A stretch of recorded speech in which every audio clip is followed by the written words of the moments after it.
right. Wait, do I not have lights on? I don't have lights on. I should have some fucking lights on. Boom. Blah, da, da, da, da, da, da. Either stand tall or sit the fuck down. All the way from 216 to Chi-Town. Because y'all must have forgot. We double trouble, bubble, bubble, bubble, bubbling hot. Hell yeah. All right, so we're back at day 44 of editing this motherfucker. And I think we did shit work the last couple of days. We're going back to the start of chapter 58. I'm going to do this one more game. Yeah, I was supposed to go see 1917 yesterday, but I had a fucking migraine headache. Just zapped me. Had to, my girl had to walk me home.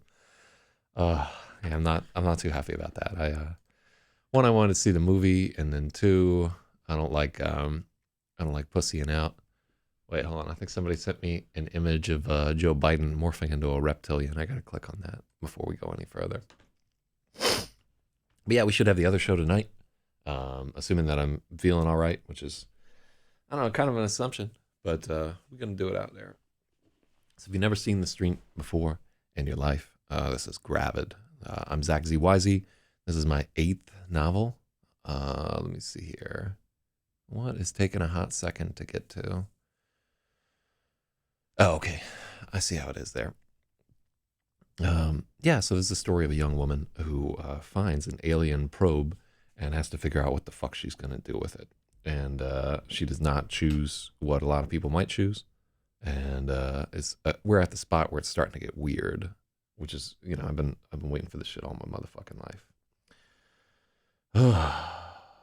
Let me see. Oh, yeah, that's sad. The last chat yesterday was like, yeah, definitely tell us how that movie went, and I didn't see it. I pussied out like $40 on tickets too at the Draft House, and just dust in the wind. And it's my own fault for feeling bad, I guess. But yeah, I just got home like 8 o'clock, went to bed last night, slept straight through until about 4 o'clock. Yeah, I was hurting for certain. So, yeah, like I can't help but be like a little, like getting kind of waylaid. I know that about once or twice a year I'll have like a really bad headache. And I was at least slightly dehydrated yesterday, so that might have had something to do with it. But good God, you don't like any time where you're just like, yo, can I go through sitting through a movie? And the answer is no, I can't do it. Still, it's kind of pussy to bail out on a movie. I'm gonna have a pretty busy weekend going here. I'm going to a roller disco tomorrow night. What do I got going on? I'm going to a class on how to foster dogs on Sunday, which I'm not planning to foster a lot of dogs. I'm not really in an environment where I can do it. Just my girl wants to go to it, and I like hanging out with dogs. And I think you get some of that good dog whisperer type training up in there. What am I drinking today? I got this is a favorite of ours. This is the Nitro Beverage Co. fucking cold brew coconut. So yeah, I'm if you didn't know, here at the Zach ZYZ radio hour, I spend probably about $5 to $10 a day on coffee, depending on whether I get 2 cups or 1. Dogs are the fucking best, man. Like, they're everything that a human being should be, but can't be.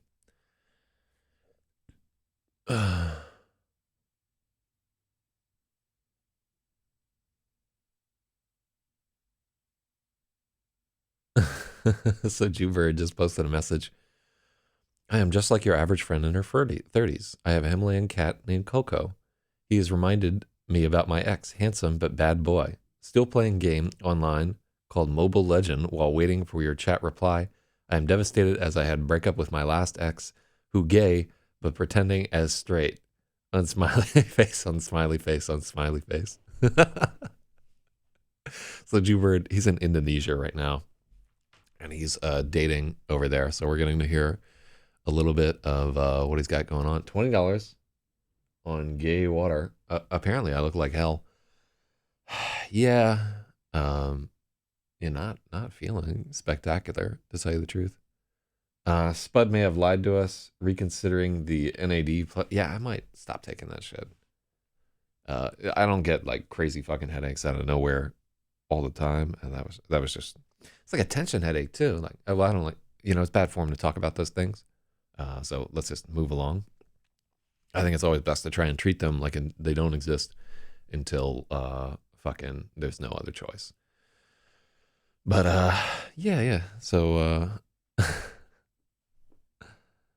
$20 on gay water. Yeah. So anyhow, Jewbird is in Indonesia and he's trying to date, and he's like a relatively handsome dude, um, although like a little bit crazy. So yeah, it's kind of funny to hear his takes on who he meets, like through Tinder or whatever in Indonesia. Apparently, like 75% of the women that he meets have undergone FGM, or female genital mutilation, or some people call it like female circumcision. Um, but it's just like chopping off clits. It's really fucked up. So Spathywah says he thinks that Spudnute is getting everybody on NAD so that we die before him. I mean, it might be a good trick. I don't know. That shit is just really not. It's not making a change in my life. I do feel like a little bit more high strung. It might just not work well for people who are already jumping into the shadow realm by drinking lots of coffee every day. So I'll hop off of it. Maybe I'll take more tonight if I feel like it. But okay. So I wasn't happy with the way that Chapter 58 came out. I thought we needed to do more work on it, and it's been like a couple of days, and I've forgotten what the chapter was all about. So if you don't want a redux, and then we're going to try and get through both Chapter 58 and Chapter 59 today. And just sometimes working on this is just like, oh, here's a problem, we just fix it, right?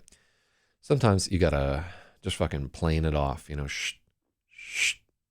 one razor thin layer by razor thin layer, until you get to the knotty burls of what wisdom underneath. I don't know.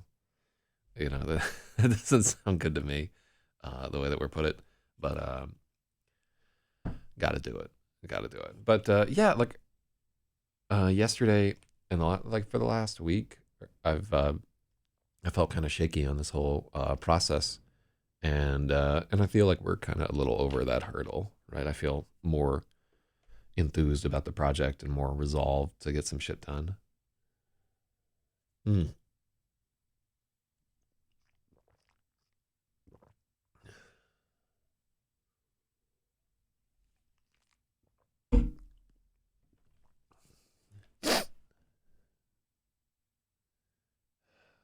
Mm, mm, mm, mm. So let's try it. What's happening in this chapter? Okay, so I think this is a pivotal chapter, and it's the first time where she and her romantic interest, Dan Gregulus, I love that name, really start to see eye to eye as more than human beings, which, hell yeah. So I have to get through that. Actually, Mr. Manzini's class, plastic polygon. Yeah, oh yeah, this needed to get edited a little bit. So this is chapter 58 of Gravid by Zach Z. Wisey. And let's go through with a read through. We're going to be doing light editing on chapter 58. We just want to track and make sure that it works out there. So I have to get this. I have to get this. I have to get this. The school day was almost through. It took all of Freya's willpower to stay focused on Mr. Manzini. If she let her attention slip for even an instant, her mind would gallop ahead to seeing Dan after school. Mr. Manzini was studiously avoiding eye contact with Freya, but everyone else's eyes seemed to linger on her. They were all waiting for her to fall apart again. I won't, Freya thought, her brow creasing with determination. I'm getting better. I can do this. Her hand dipped into her pocket for the star ball. All day it had been merely warm. She wondered if it had overtaxed itself last night. Her mind wandered down the line of inquiry, and when she turned back into the class,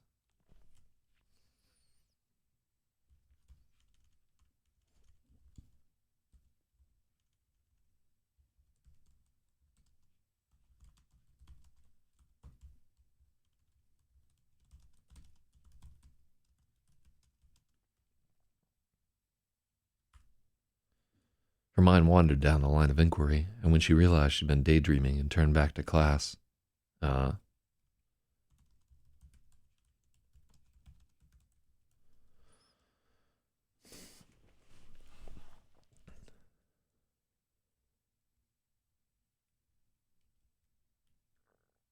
her mind wandered down the line of inquiry.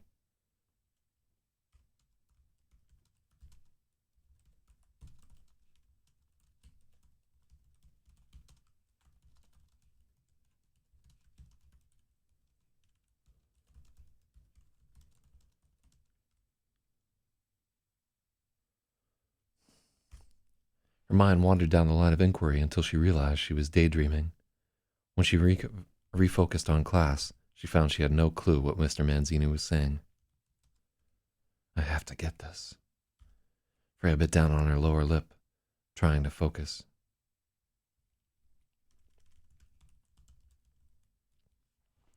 Freya bit down on her lower lip, trying to concentrate. Conjugates are radical expressions, such as radical A plus radical B or radical A minus radical B, Mr. Manzini droned. Like radicals are radical expressions that have the same index and the same radicand. Okay, so for the read-through, we really should be reading this in the way that a teacher would read it. So, conjugates are radical expressions, such as radical A plus radical B or radical A minus radical B, Mr. Manzini droned. Like radicals are radical expressions that have the same index and the same radicand. Freya was utterly lost. Words streamed past her, meaningless as the burbling of a river. Glancing around, Freya could see she wasn't the only one. Faces were scrunched in incomprehension. Pens were chewed, heads lowered in defeat.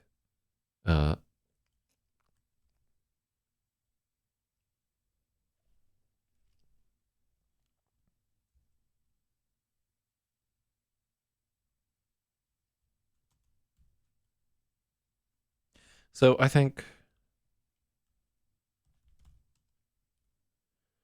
pens were being chewed, faces were scrunching in incomprehension, heads were lowering in defeat.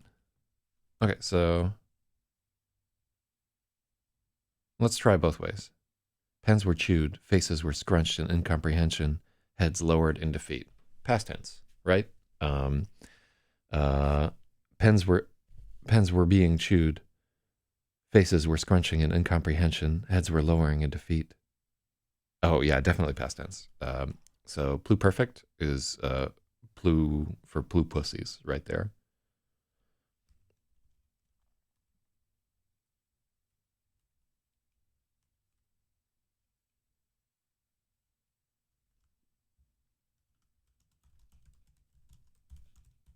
As she glanced around, Freya could see she wasn't the only one. Pens were chewed, faces were scrunched in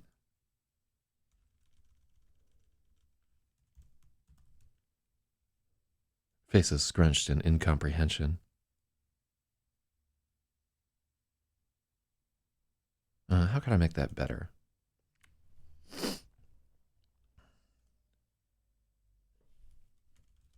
Faces scrunched with incomprehension, heads lowered in defeat. So I like the idea of using incomprehension there. It's a weird way to say this. Let's try this line again. As she glanced around, Freya could see she wasn't the only one.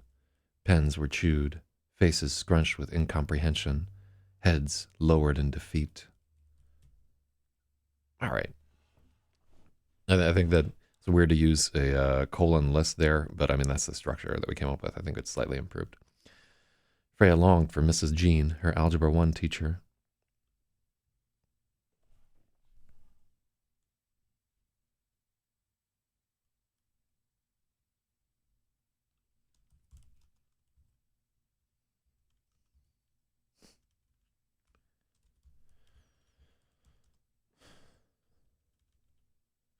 Miss Jean's teaching method was so different.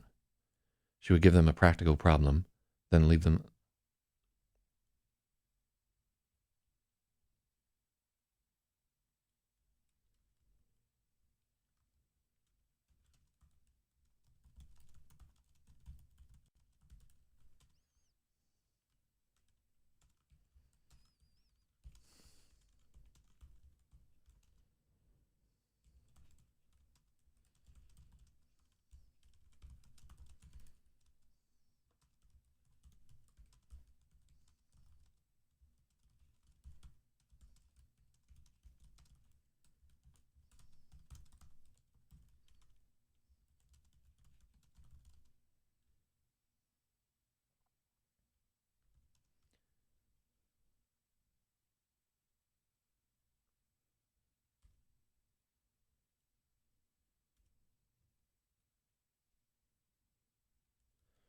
Miss Jean's method was to give the class a practical problem, then to let them try and work it out themselves. Practical problem and let them try to work it out themselves. Afterward, she would swoop in with a formula that made it all seem so easy.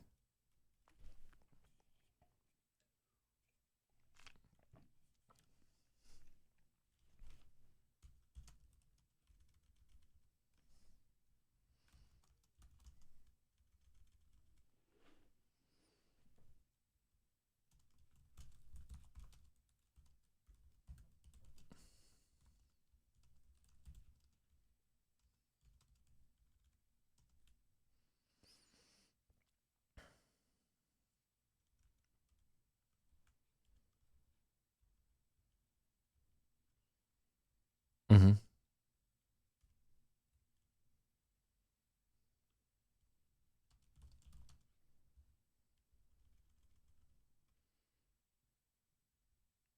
Afterward, she would swoop in with a formula that made it all seem so easy.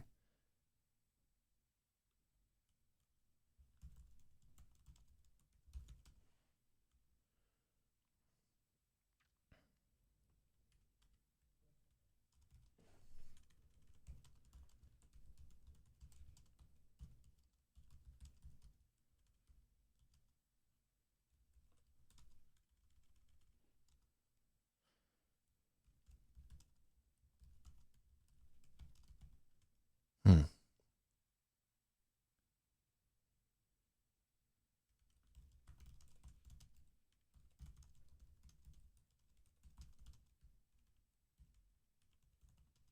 Yeah.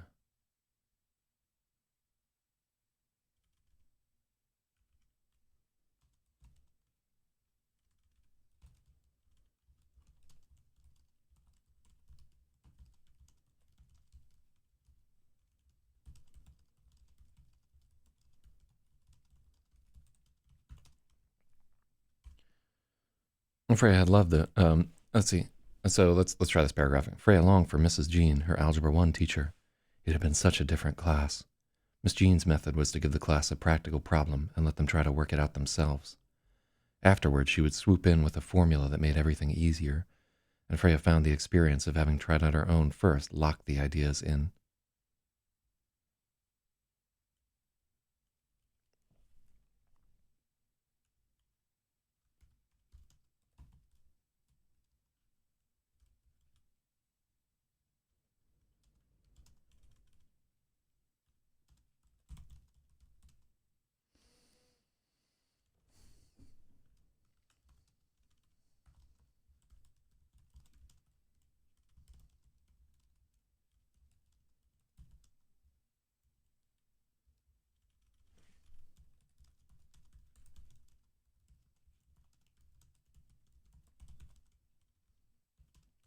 The experience of having tried first made the lesson seem much more significant.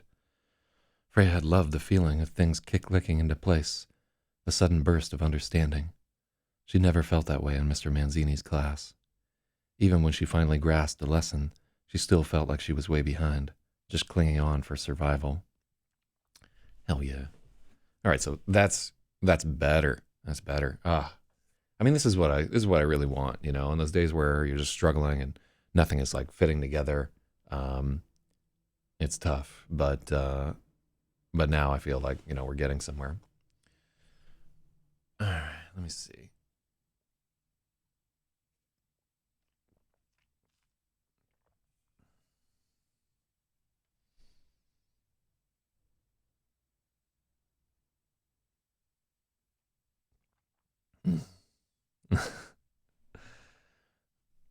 That was another thing. There was nothing in Mr. Manzini's class Freya could touch. Mrs. Jean's classroom had been full of wooden blocks and plastic polygons. She was always talking about tactile learning. Betty hadn't liked it. She joked they were back in kindergarten, but Freya found it very helpful.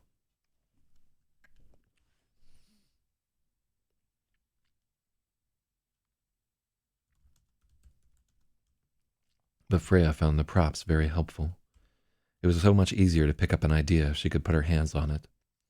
Sometimes during a test, she could shut her eyes and remember handling the blocks. the associations would snap together and she would have the answer. Yeah, so I don't know if this really tracks with anybody's experience of going through math class there. I'm making a lot of that shit up.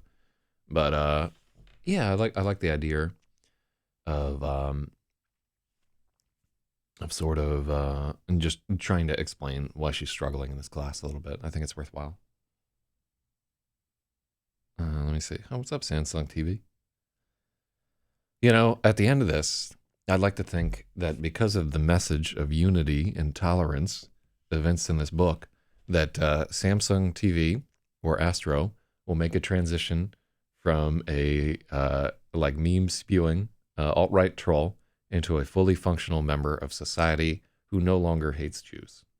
Um, I don't know if this book has that power, but I'd like to assume that I'm that good of a writer that we'll just be able to completely change this guy's entrenched philosophy on life and give him a brand new experience seeing the world as a non-anti-Semite.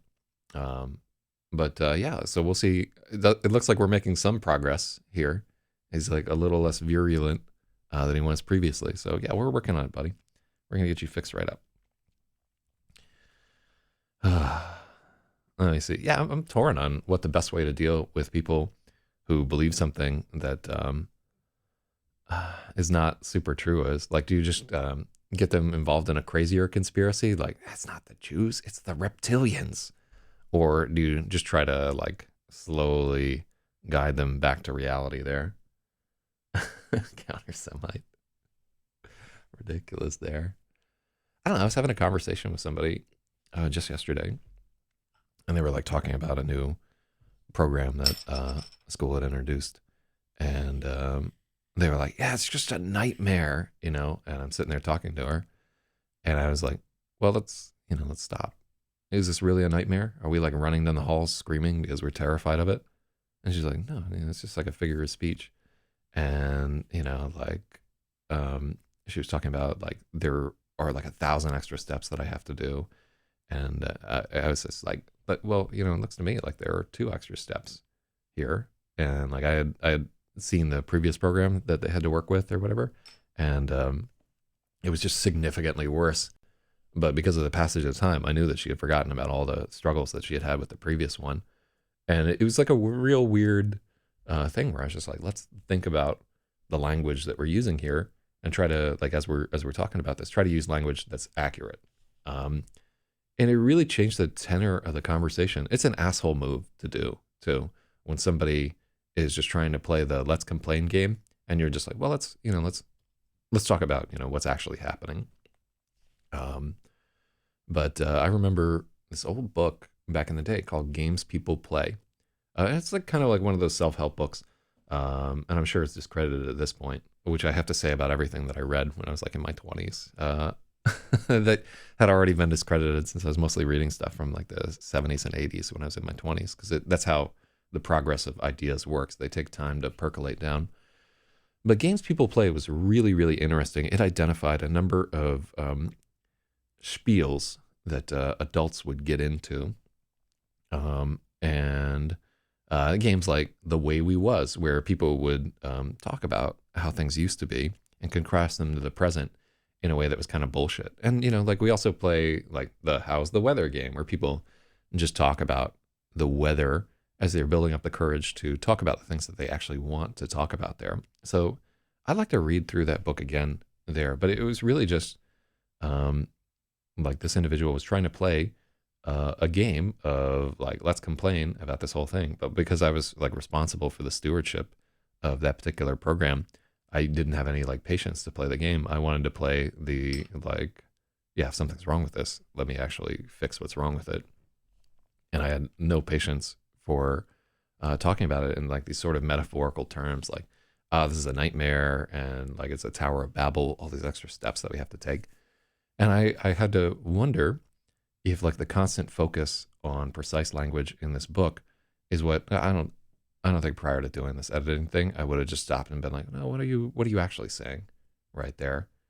And just so much of my life is like this very laissez-faire, very unexamined, just kind of drifting through things, just sorting things out. And I haven't ever really sat down and focused for as long as I'm working on this, outside of writing, which I do every day. And writing is like a much freer experience than this. It's not, I'm not like laser focused on it. We don't like stop on a point and just, so it was just interesting to see the way that what we're learning here is bleeding over into real life. And I have to tell you that it's like a double-edged dildo here, in that I'm a little worried that when I sit down to write fiction again, I'm going to find myself like much more hung up on the language, much less able to get into like that flow state. So I'm going to try and smoke a lot of marijuana at the conclusion of this to fucking re-scramble my brain and get into the fiction state. I laugh, but like, I'm really going to have to take a slight vacation at the end of this whole thing. Just even though it's just like a guy sitting at a screen, like looking at a book every day. Just keep in mind that I was no kind of editor at all before we set out on this this prospect, and I'm still very much an amateur, novice, fucking SoundCloud rapper type editor at this point. But we're getting somewhere. Like I can feel that things are changing. So shouts to Logic right there in the chat. Yeah, I hope you guys aren't too bored by this blog. But yeah, that's, you know, everything's tied into your life. Like when we get to the next chapter, the whole chapter is just me like blogging things that I remember from my past about the way that memory worked. Don't burn out, bro. Yeah, I think we were close to like burning out the last couple of days. And a lot of, I think a lot of the burning out was just not getting enough sleep from kind of like drinking too much. So haven't been drinking the last couple of days, and I feel tip-toppity. Real talk. Shout out to Stratum in the chat. Shout out to you too, Astro. We hope you get one. Big Spathy-wah, the first up in here. We got a long time to work this morning, so I can afford to do these ridiculous asides. So there was nothing to hold on to in Mr. Manzini's classroom, just the whiteboard and his terrible handwriting. The classroom was always a few degrees too warm. Everyone seemed listless and drowsy. Actually, what if? I think this track's a little bit better. So the classroom was always a few degrees too warm. Everyone seemed listless and drowsy. What if we do everyone seemed listless and drowsy? The classroom was always a few degrees too warm. I think it's better, right? Because then we have effect, then cause. Want me to hire Al Borland from Home Improvement to narrate the audiobook? So Spakiwa says, I got 4 days off and started stealing a bunch of tarot deck JPEGs off of some tarot site, and they stole the cards from somewhere else, so it's fair. I think I have like a bunch of tarot JPEGs somewhere, if it's there. Yeah, I looked through for a while. You remember I was trying to commission people to do vector traces of graphic cards, because I wanted to make like a bunch of t-shirts and shit like that. Let's talk about that privately, because I do think that that's a potentially useful idea. Is just making vectorized copies of these things, and then selling them on shirts and mugs and shit like that, because all those images are out of copyright. So yeah, like we would just need to find somebody who's like, I guess I could probably do it, honestly, if I wanted to like just sit down and vector trace things for days and days and days. That might be like kind of like a meditative project there. All right. Yeah, I'm thinking about it. Yeah, I could definitely, maybe I'll think about that when they roll out the new iPads, because I'm planning to get a hold of one. The Braithwaite or whatever. Braithwaite? What are you playing, RDR2? Oh, the Rapasaurus. Is that what you're talking about? If you want scans, I can get them. Oh yeah, like I literally have just a huge shelf of different tarot card type things, and I can. Oh, the Rider-Waite. Yeah, I think I already have scans of those somewhere. I have to find them. But yeah, Spathy, I'm ready to go. I don't know if you looked over some of those documents or could make any sense of them, but yeah, I have many ideas. So, there was nothing to hold on to in Mr. Manzini's classroom, just the whiteboard and his terrible handwriting. Everyone seemed listless and drowsy. The classroom was always a few degrees too warm. Freya drifted into thoughts of Dan, of getting her hands on him. Before she knew it, the class was ending and everyone was packing up to go. I like that you went from there to there. Yeah, I've been reading the docs. We doing this? Yeah, like the docs are very disjointed, and you can see like over a period of several years, like me trying to do like a bunch of different approaches there. But the basic, if we just stay true to the basic idea, we're ripping off Dream Quest and going to have like just some short writing paragraphs and using the setting of Rapasaurus, then I think we could actually make something out of there. Like that could be like a really fun thing. Um, and like I love the idea of each room just being like a draw of 3 cards and just having like a lot of variables defined off of like that draw of 3 cards. Like the first one is like what you encounter, the second one is the room that you encounter it at, and then the third one is sort of like the modifier that changes like the tenor of what's happening. Oh, it's gangsta. And like just so much of that, it's like fun to work with, right? Like just knowing that you have this baseline of there are 78 possibilities for each one of these variables that you come up with, and like laying each of those out. Oh, this is gonna be super fun. Yeah, I really like, and then just like working off of an existing setup where there's just like a fantastic level of symbolism and interpretation already baked into the cake. Like just coming up with this whole thing, and everybody has so many associations with it already. I'm really, really jazzed about the idea. But what do we have here? Oh yeah, they're in the chat. They're talking about the Sanders Warren thing on CNN. That was the worst shit show that I've ever seen in my life. Like somebody should have just like hopped on to the stage right there and just backhanded the moderator who the guy's like, I deny it. And he's like, how did you feel when he said that? Oh my God, fucking terrible. But all right, I feel like we're goofing off too much here. Freya blinked, wondering how much she'd missed. She had to stop zoning out. She was definitely going to fail if she couldn't get it together. She packed up everything, and the zipper of her book bag got caught on a fringe of fabric. As she tried to get it free, she noticed her fingers were trembling. Freya had been dying to see Dan all day, and she was growing more nervous by the minute. She'd rehearsed all the things she wanted to say, trying to think of the questions he would ask, all the places he might get upset. Now, it felt like that preparation was wasted. There was no way done. Now it felt like all that preparation was wasted. There was no way Dan could understand. What if he freaked out? What if he never wanted to see her again?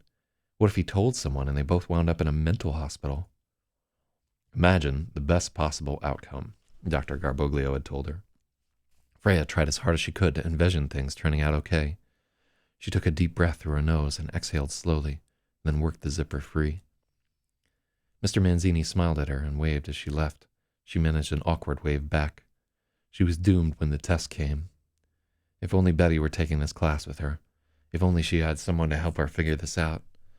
But Betty was 1,000 miles away. She still hadn't replied to Freya's last email. There was no one for her but the orb.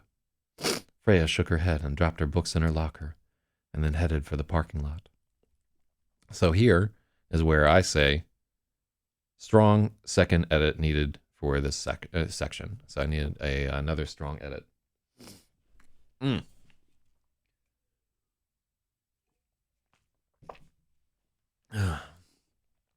A gauntlet of staring eyes awaited Freya as she approached the pickup lane by the bike rack.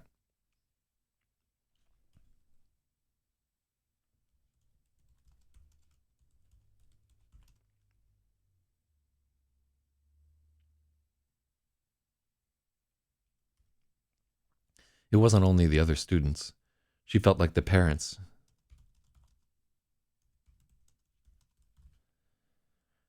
It wasn't only the other students. She felt like the parents in the pickup lane were gawking at her too. Freya had a strong urge. Freya wanted to pull up the hood of her jacket and disappear under it.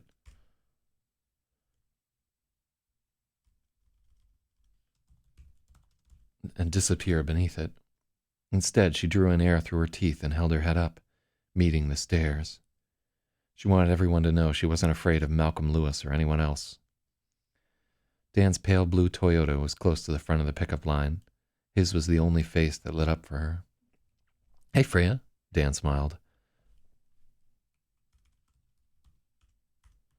"Hey, Freya."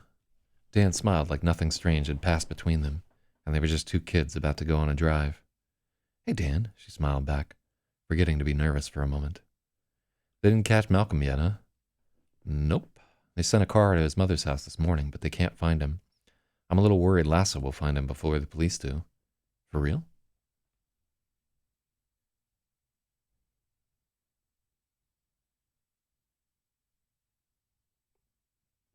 Oh, so the Dr. Garboglio had said line.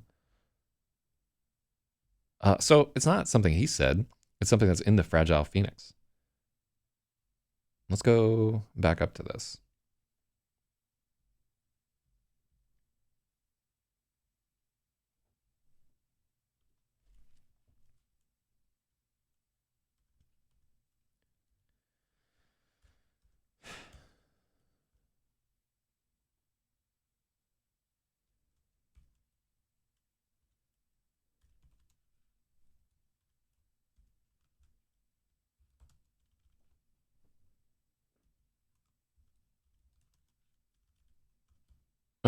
Fuck you. Fucking pages, man.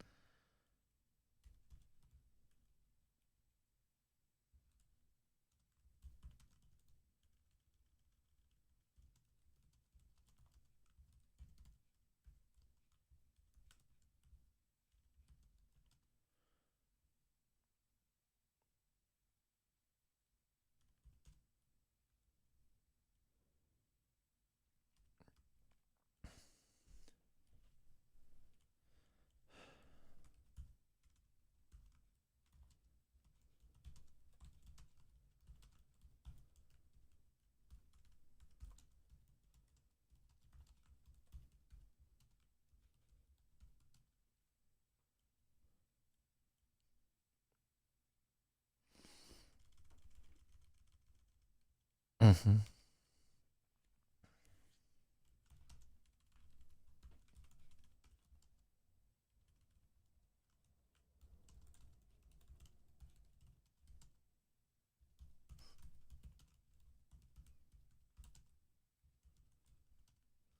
She was upset enough to try Dr. Garboglio's advice.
So I like that we found a way to jab Malcolm Lewis into.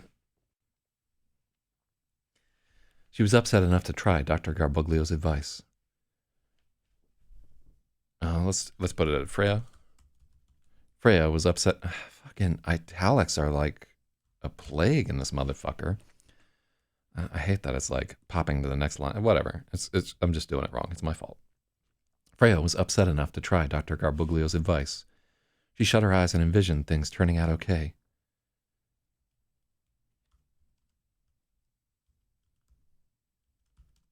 Dan understanding everything. Not being mad about the star ball. Trigonometry suddenly making sense. Malcolm Lewis getting run over by an 18-wheeler. She took a deep breath. I want something better than an 18-wheeler.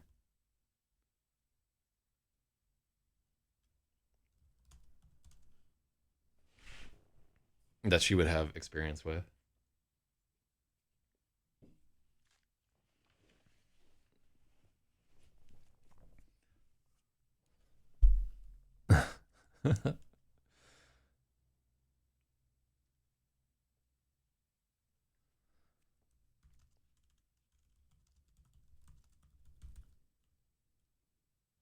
She took a deep breath through her nose and exhaled slowly, then worked the zipper free. Okay.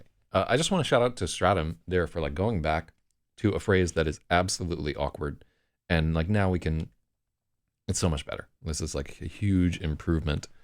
Like I think we had it in quotes there because it's necessary to, like we've been using italics throughout to indicate uh, character thoughts. So we couldn't just have italics for emphasis or quote there.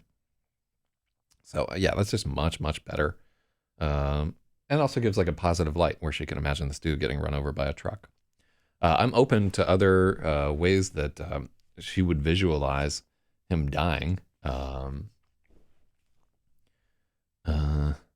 Like maybe he'd be like squashed by a comet. How does that track? Malcolm Lewis getting hit by a meteorite. Getting shot by the police. Oh, actually, hold on. How dark do we want to get? Because here it's pretty lighthearted, right? It's like, it's getting run over by an 18-wheeler. But she could definitely go like a darker path. You know, like Malcolm Lewis getting riddled with bullets by the police. Malcolm Lewis getting shot in the back by a cop, you know. I think it tracks a little better if you stay lighthearted. I like also that he's like in her thoughts, right? Like he is showing impact through his creepy stalking shit. Hit by Starball's brother. Or like maybe disintegrated by a death ray from the Starball. I think the 18-wheeler thing is the way to go. But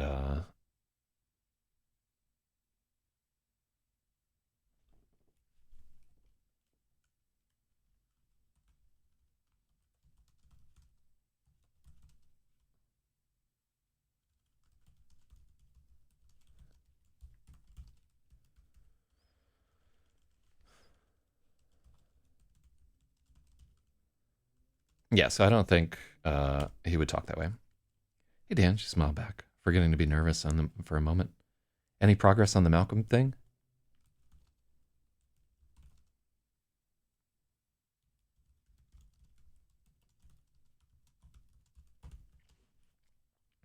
Nope.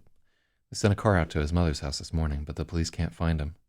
I'm a little worried Lasso will find him before the police do.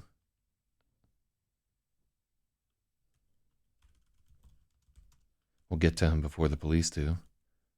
Whoa, for real? For real? Yeah, she's friends with Radimir's dad. Dadimir was a paratrooper. I could kind of see the two of them hunting him down.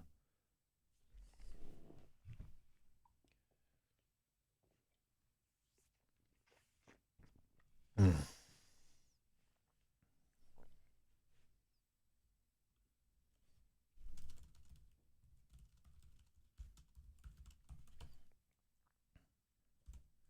I could kind of see the two of them hunting him down and fucking him up really badly. How does that track? Would somebody say this? Yeah, she's friends with Radimir's dad. So Dadimir was a paratrooper. I could kind of see the two of them hunting him down and fucking him up real bad. That sounds like something I would say. It doesn't sound like something the character would say. I don't think she would have the same relish for physical violence. That is yeah, I do love the fucking Dadimir.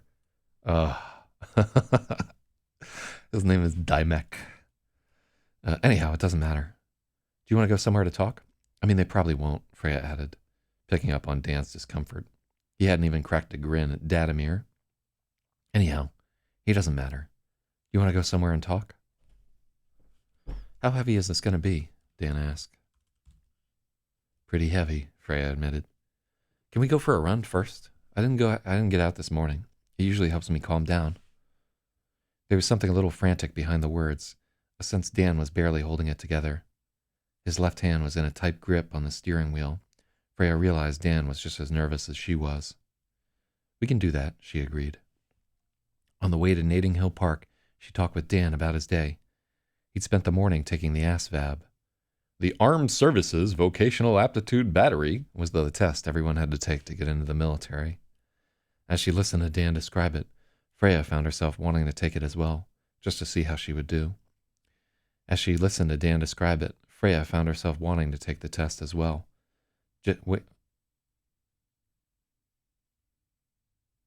As she listened to Dan describe the test, Freya found herself wanting to take it as well, just to see how she would do.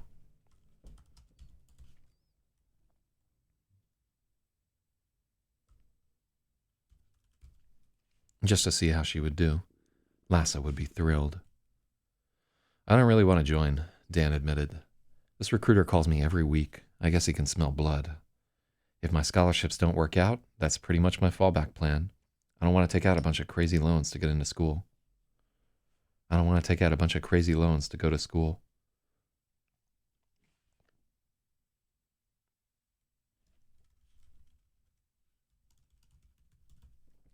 I don't want to take out a bunch of crazy loans to go to college.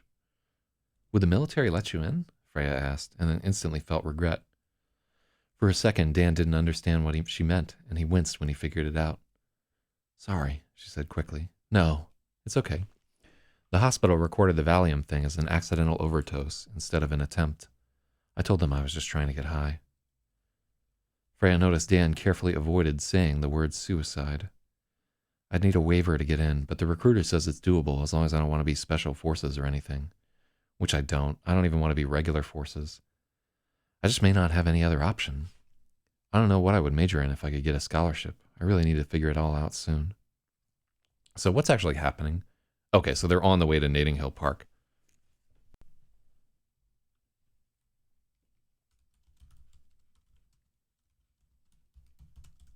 As they drove to Nading Hill Park. Okay, I just want to make it clear that action is taking place here, because I couldn't remember it there.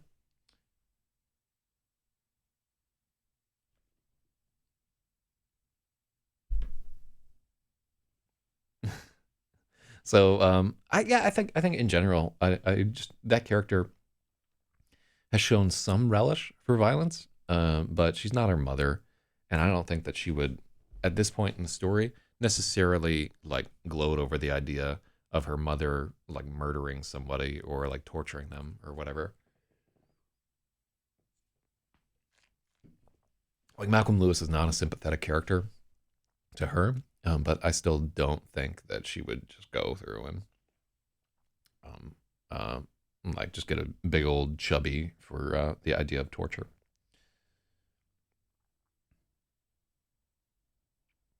Listening to the conflict in Dan's voice, Freya was conscious that she would never have to worry about.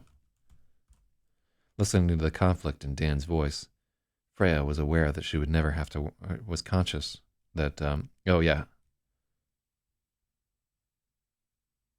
Conscious of her. I don't want to like say her privilege here.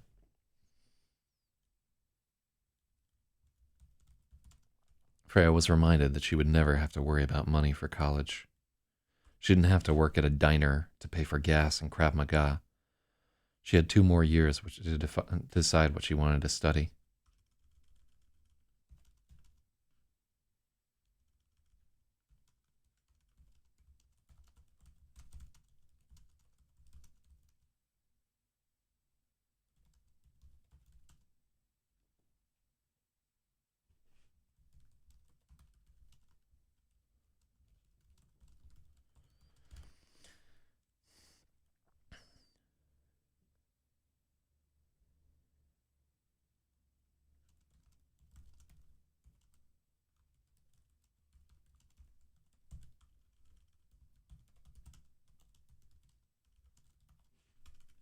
let's how do you say this?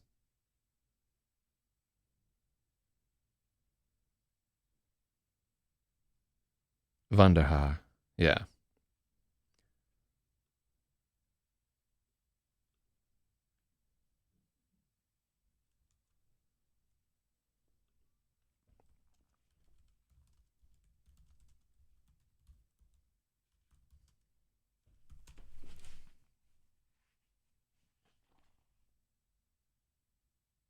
If you can remember, if you can't remember, maybe add in some. They looked out the window at, yeah, like definitely. I think we don't have. There's nothing indicating that they're traveling, and like what we're doing in this particular scene is we're trying to break up like a lot of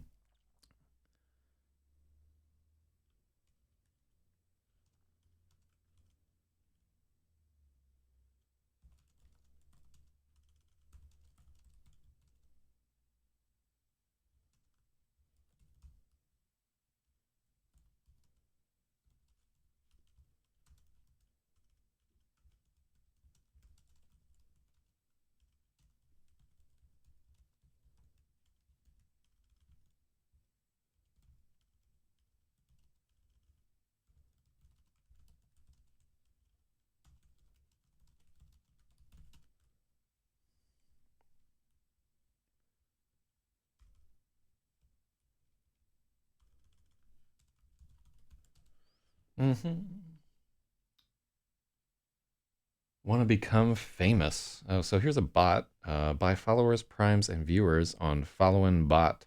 What good would that fucking be? Like bots aren't gonna give me amazing edits and shit like that. They're useless. uh yeah, I actually like that. That like no amount of bot traffic or whatever could improve this more than the small following of people that we already have here who are super useful in this project and are really like to my mind completely indispensable. Like 500 fucking like blogging idiots and just randos uh, careening through here and being like, "What's this?" The useless. So yeah, this is really like something that can't be improved by more traffic. Like it's so much more important to have like that high quality, valuable traffic than anything else. And also, you know, it's just a fucking bot. That idiot will get banned. Yeah, you just can't. I don't know. Like, I really don't think that it's possible to buy your way to success any longer. Maybe in like the very early days of a platform, just having like the biggest slice of it, you that worthwhile. But nowadays, there's so many people trying to do the same thing. You know. But that may just be a person who has had like a consistent audience of 100 people for 20 years talking. It's ridiculous. What do we have here?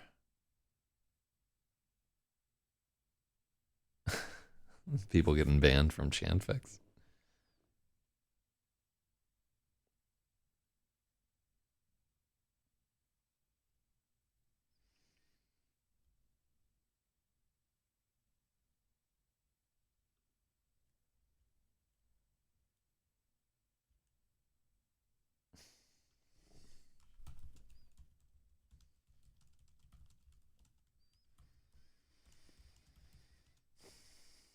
Mm-hmm.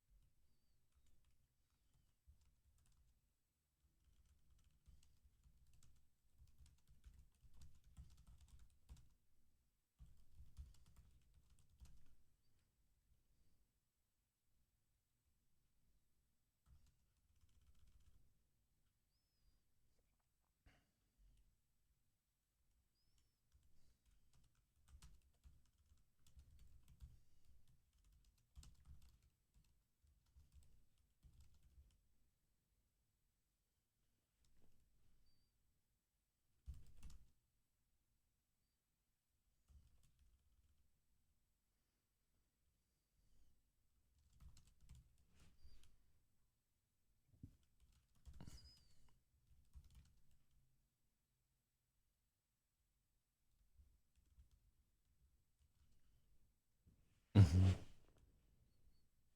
Yeah. I don't see a place where I can shoehorn that in.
Mm-hmm.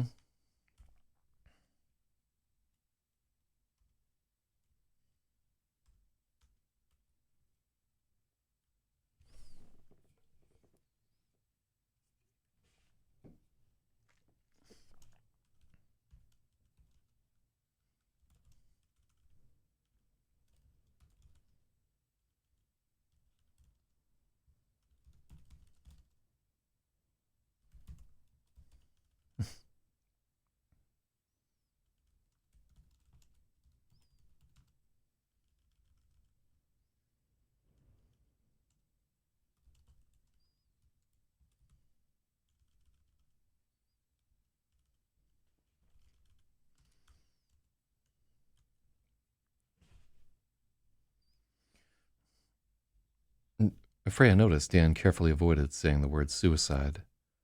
His mouth was a flat line as his eyes fixed forward on the road. Maybe there was something kind of military about him. A kind of focus.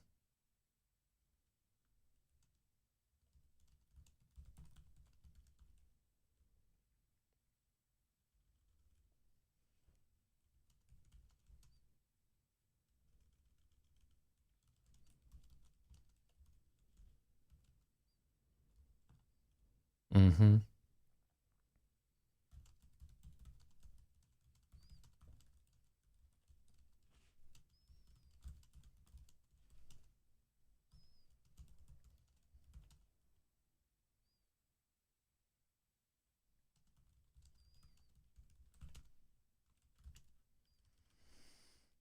Maybe there was something kind of military about him. The driven part he was always trying to hide with jokes.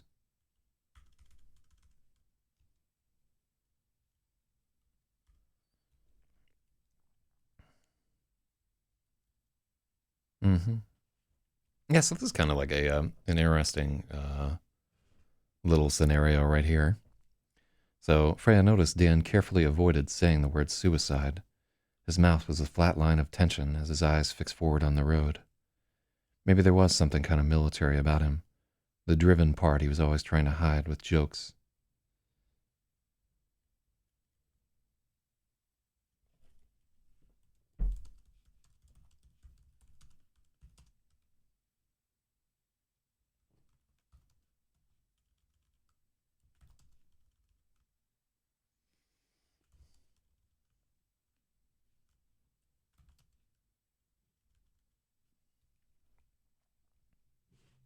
Okay, I think that's uh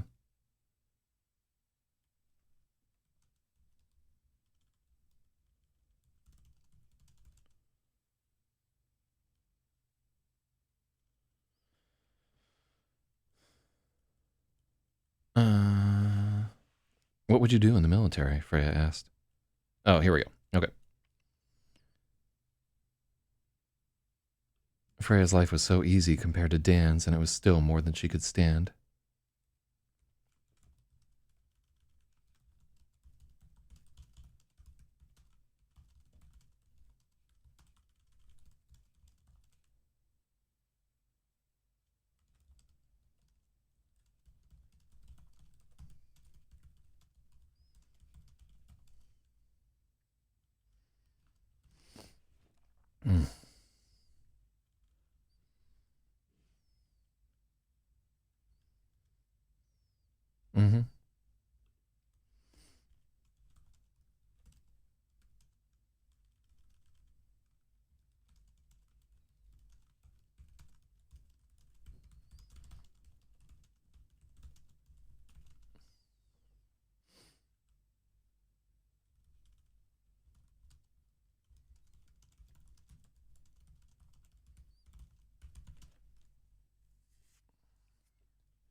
Mm-hmm.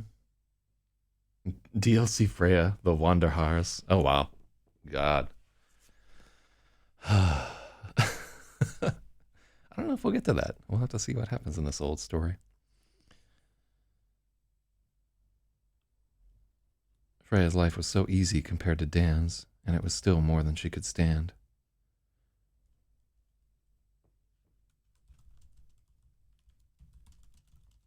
They arrived at the park. The road to Nating Hill Park was lined with black willow trees.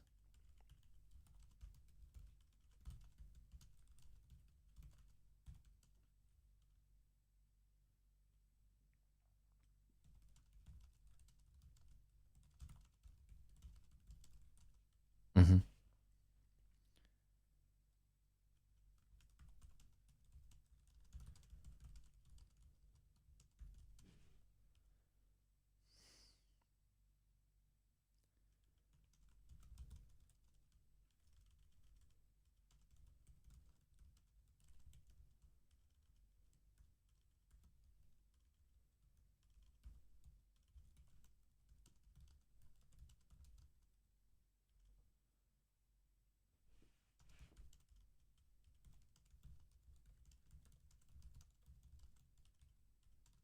The parking lot was empty. No one really came here after dark. Cool. What would you do in the military? Freya asked.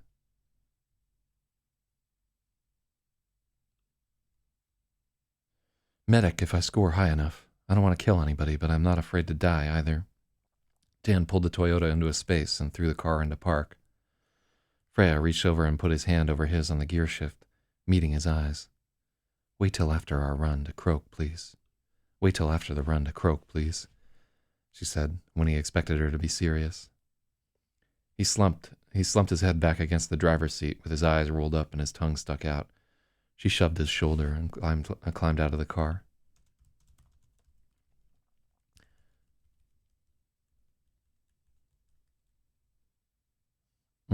Let's see. Does that actually track? Whew. What time is it right now? It is 6:09. Give me just 1 second to dog out. I gotta send an email. I'll be right back.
A video release for Gravid could be a deep fake of the dog sleepily lip syncing the narration. Wait, you have to run. Don't please. She said, when he expected Freya.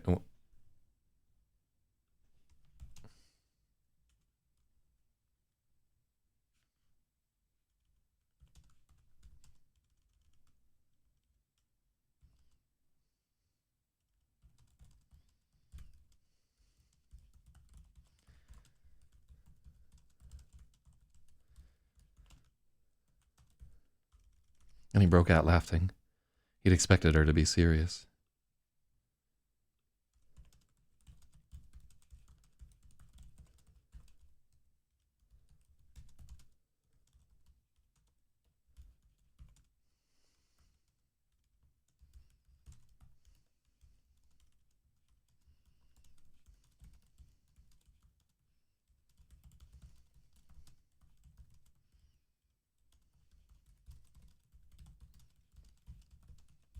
Mm-hmm.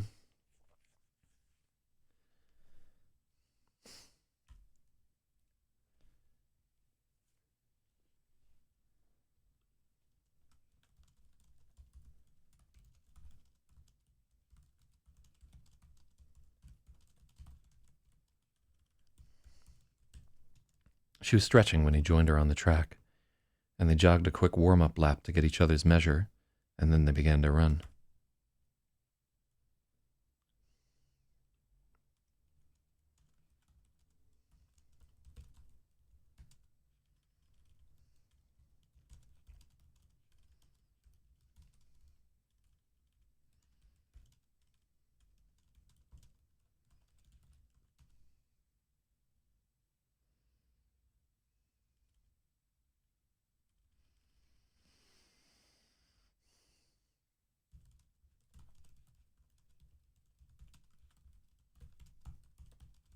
Then they began to run. At first, Freya was worried Dan would clown around or talk with her during the run, and she wouldn't be able to keep up with him. But he wasn't the type to waste breath on chatting.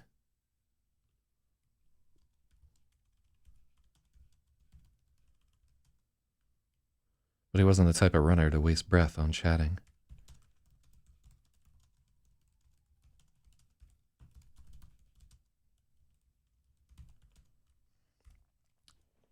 At first, Freya was worried that Dan would clown around or talk with her during the run, and she wouldn't be able to keep up with him. But he wasn't the type of runner to waste breath on chatting. She found she could keep his pace without strain.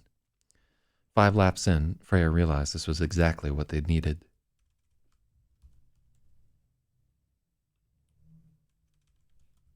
What they needed.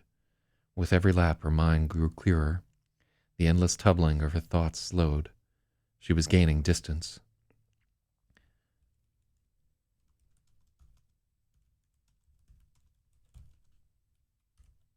As the laps fell away, she looked over at Dan less and less, focusing on the ground in front of her. The sound of soles hitting the track created the bass line for the chorus of their breathing. The stars were out and the wind sighed around them. The night air was cold and pure. The pain that it took to move forward lost significance. The present eclipsed the past, and the future was a glittering gem that raced effortlessly ahead of them, never to be caught. Freya felt like she could run forever. 20 laps had been over long ago, but she wasn't tired, and Dan wasn't either. As their feet drummed against the ground, that perception rose to the forefront of her mind. Dan wasn't either.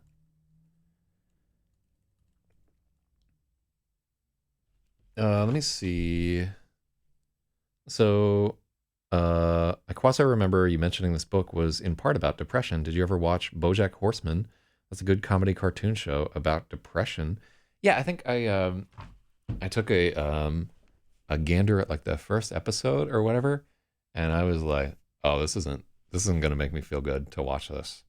And then I like flicked it off and played Ni no Kuni on my PlayStation. No, but seriously, yeah, I like I could see right away that that fucking show was gonna bum me out, and I was like, no, I don't really want a part of this whole situation right there. Um, So yeah, like maybe I'm just too pussy to watch BoJack Horseman. I hear it's a good show and everything. I'll tell you what really fucking bothered me about this, and like made me not inclined to watch it is there's a fucking scene in that, and I saw the scene where this guy, as I remember it, and this is like a clip that I watched on YouTube like a decade ago, not a decade, but like 4 or 5 years ago. So watching this clip, this guy like there is like a fucking horseman, and I guess it's some kind of cat or something that he's fucking, and she like comes back to him, and they've like broken up, and she's back in his life, and he starts thinking like everything's gonna be okay, and he's happy about it, and then he realizes that this is just a hallucination, and that he's in the middle of an acid trip, and everything starts fucking melting and going awful. I'm like, oh, I can't fucking deal. That's too much. So somebody has a song request for. All right, let me see what this fucking song is whilst I'm here.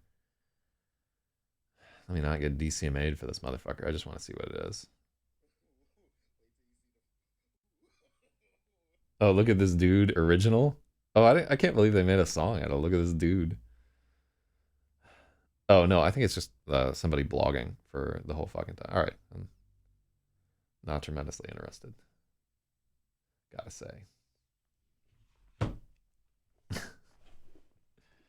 Please refrain from posting links without permission. That's not how I would say it. I would be like, we don't give never clicking. We don't give a fuck about your link.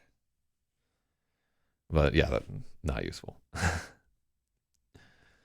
Dan's feet struck the ground at the same moment Freya's did. He breathed in unison with her. Even their hearts were beating in time. There was warmth at her hip, and the doubling sensation became more and more apparent. So we're describing that as her hip, but pockets aren't in hips.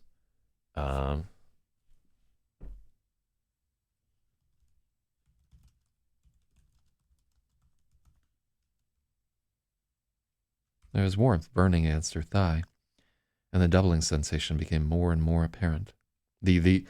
Notice like how we have the two definite articles right there in front of the word doubling. That's irony right there. It's a good band. A strange feeling had come on slow and subtle as they were preoccupied with the run, and it felt deeper than the night before. Two sets of eyes and ears heard and saw as one.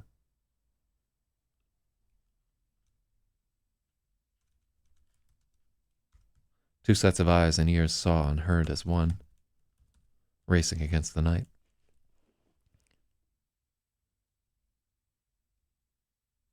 That's a weird looking sentence right there. Two sets of eyes and ears saw and heard as one, racing against the night.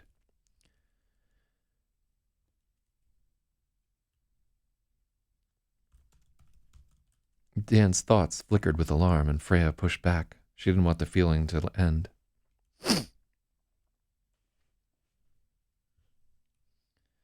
It was a trained response she'd picked up from playing guitar. You didn't stop playing when the other person was flowing. Dan's steps faltered, and Freya ran a few steps past him. She wanted to keep going, and the disconnect between their desires was like a tug of war.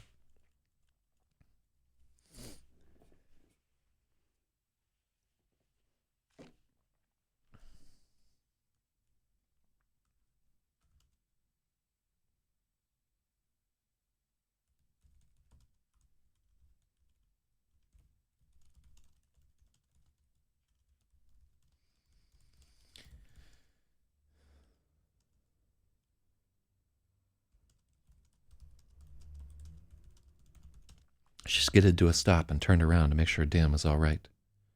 To make sure he was all right. Dan's breath came in great heaving pulls that desynchronized them, and he was teetering on the edge of throwing up.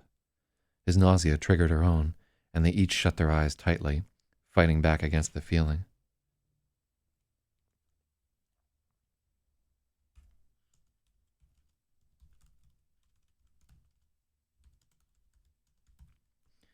Am I high? It was a thought. Dan hadn't spoken, but she heard the subvocalization as clearly as if he'd shouted it. She felt the flicker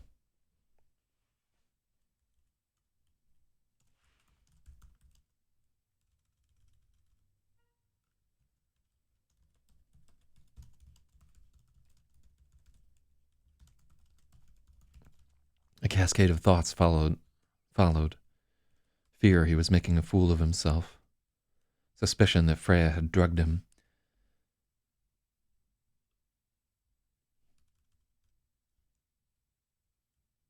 Uh-huh. Okay, it's okay, but like, is he high? BoJack is fun, but because one can identify with some elements of the character, but season 3 resonated too much, and I stopped before the last episode. Episode 11 got way too real. Yeah, man, that's like, yeah, it that was like my worry that this cartoon horseman would be too real for me to deal with, and I don't know. I guess there's supposed to be some kind of catharsis in dealing with like depression on stage and so forth. But yeah, I just was always kind of like wary of checking that out. Um, I don't think there's ever been a point in the last 4 years where I've been like, yeah, I'm doing so well. I'll just go ahead and watch like a crushingly depressing show. That'll be okay. And I'm always like, man, what if I don't do that? Oh shit! Shout out to It's Bacon number 9. Welcome to the stream. I don't know how you found us here, but now you're trapped. Uh,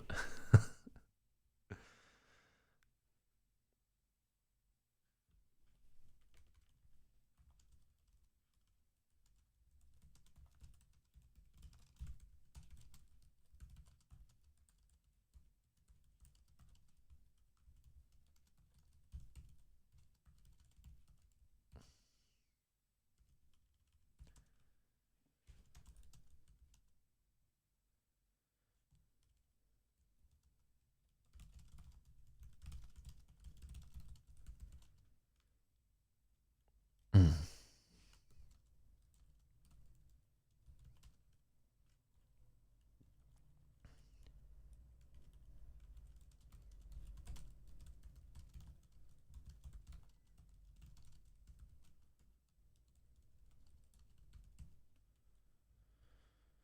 Let's take out the wall part. I don't think it gives us anything.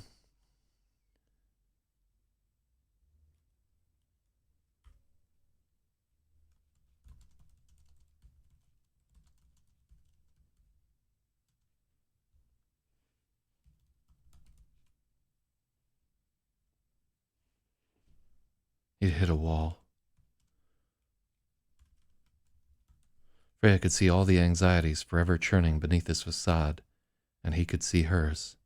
They felt naked.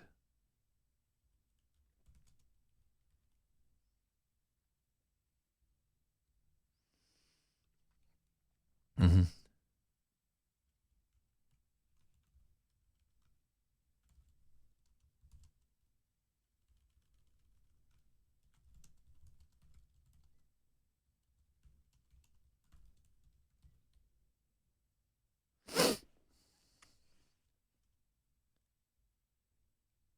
Yeah, well, let's just take that out. No, everything's okay.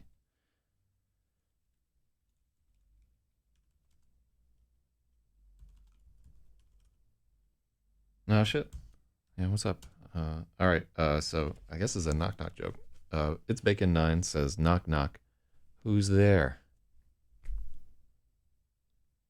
I wonder if there was even a joke going along with this guy. But no, everything's okay.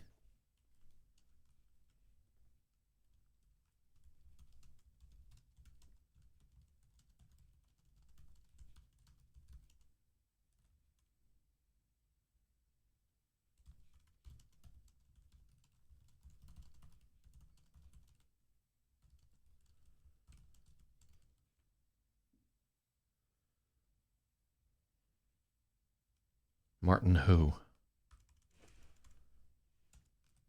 I like that there's like a 30-second fucking lag on this knock knock joke.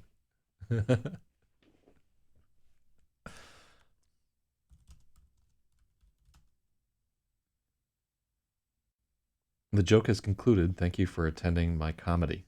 Huh. Huh. See, I guess you could make that work on a stage.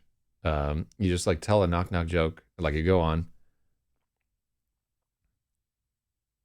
like you go on stage and you're like knock knock, who's there? Some boring joke, and then immediately and nobody like really laughs, and everybody's kind of staring at you, and then you're like, the joke is concluded. Please exit the premises. And everybody just being kind of weirded out at the sudden shift in tone, and then you could go to like an actual comedy routine. So that could honestly work. It'd take a bunch of practice to nail that. Yeah, I don't think I should do stand up ever. No, it's not funny at all. It's bacon. It's really not. Just putting it out there.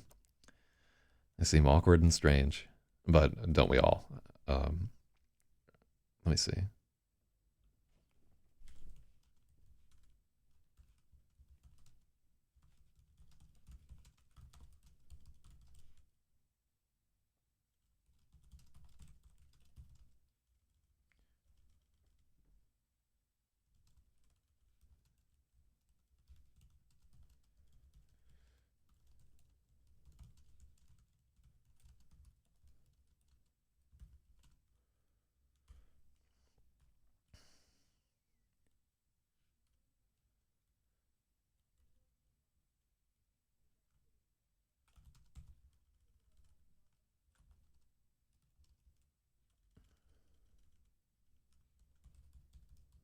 Undeterred.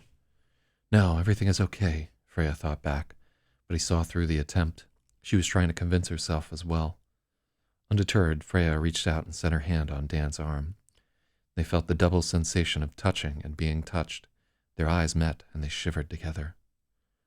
The sense of watching and being watched.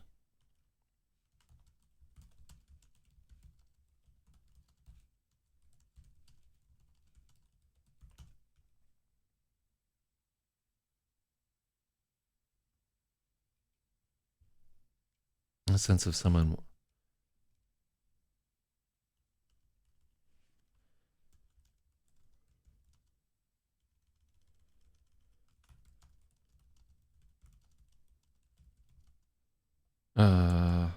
let's see.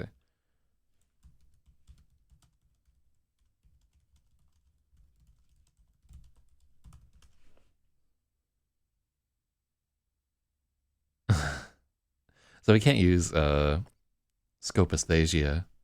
And like people won't understand if we say, like, because I don't know that word off the top of my head right there. Hold on just a second.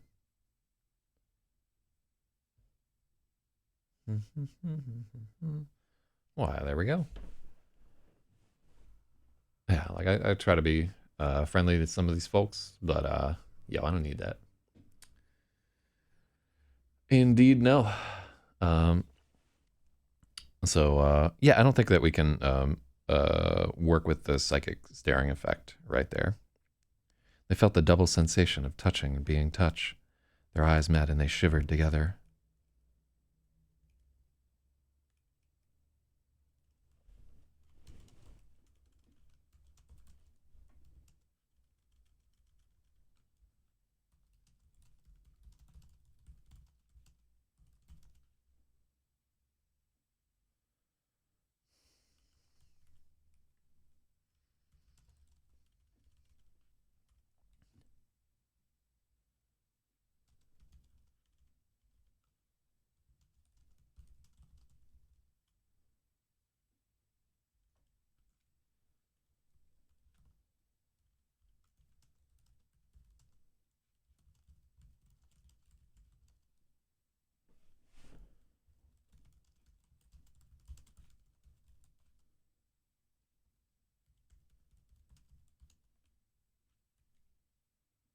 Hmm. So what am I trying to say there? Like an amplified feeling of somebody reading over your shoulder, or a like a more extreme version of that. But like I kind of struggle for the right way to say that shit, really and truly. I gotta moderate. I should add Spethy and Stratum and everybody as moderators in the stream. Remind me to do that at the end of this whole thing. Just so y'all can dispense justice as you see fit. The other part about it is like moderation in this stream can be much more draconian than the other side. Like anybody who's not on the up and up, no time for that bullshit. They felt the double sensation of touching and being touched. Their eyes met and they shivered together.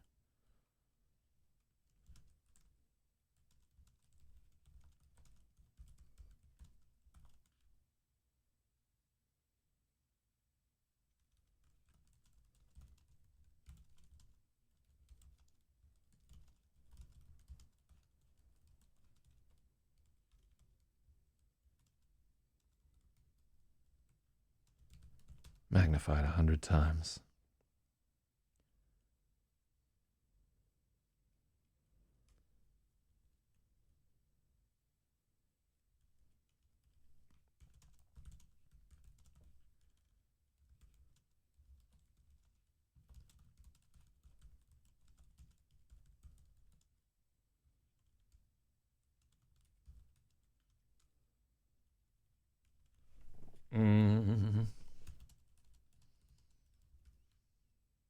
Yeah, I just don't think.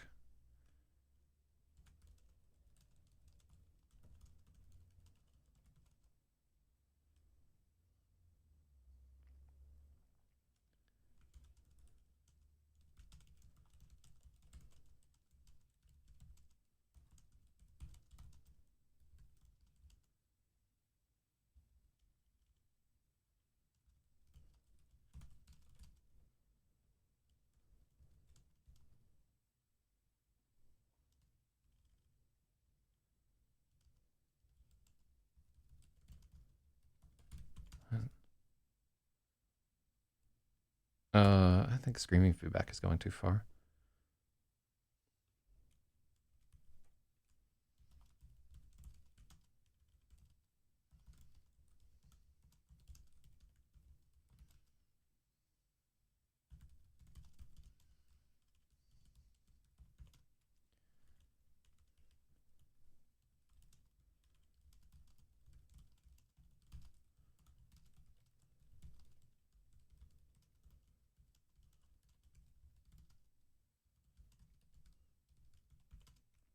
I like that a little better. It was too much to stand, as if the feeling of being watched had been amplified until it was bleeding distortion. I like that. The dream.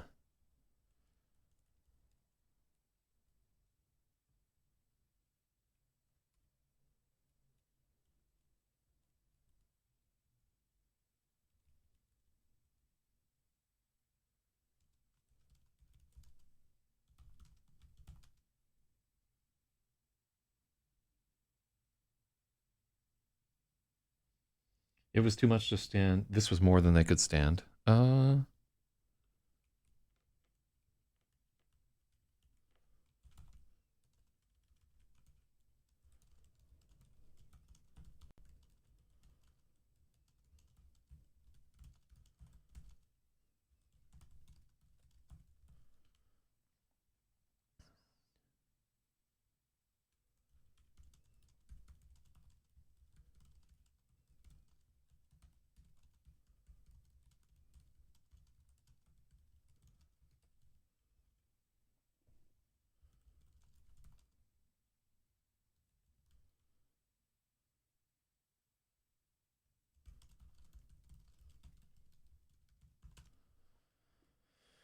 It was more than they could stand. This was like the feeling of being watched, amplified to the point of distortion. Yeah, I like it. Also, another guitar fucking metaphor. The dream. Yeah, so this is a bad segue right there.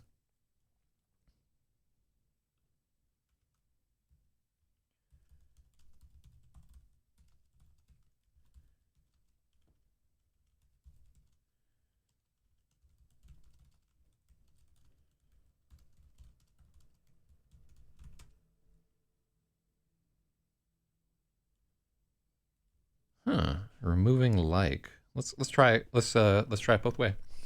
It was more than they could stand. This was the feeling of being watched, amplified to the ooh, so much better. It was more than they could stand. The feeling of being watched was amplified to the point of distortion. The feeling of being watched had amplified to the point of distort. No, that's worse.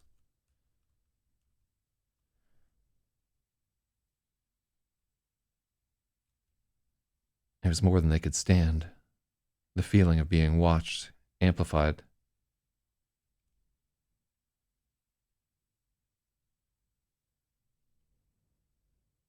The feeling of being watched had amplified the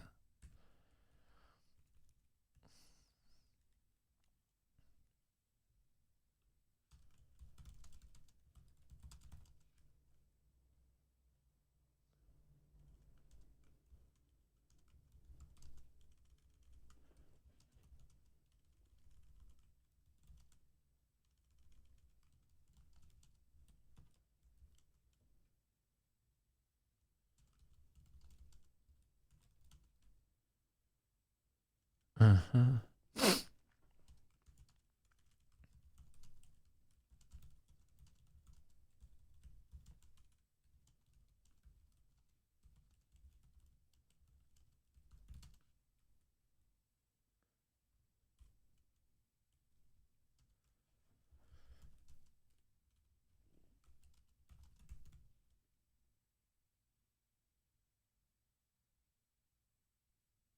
Yeah, so I like yeah, there we go. It was more than they could stand. The feeling of being watched had amplified to the point of distortion.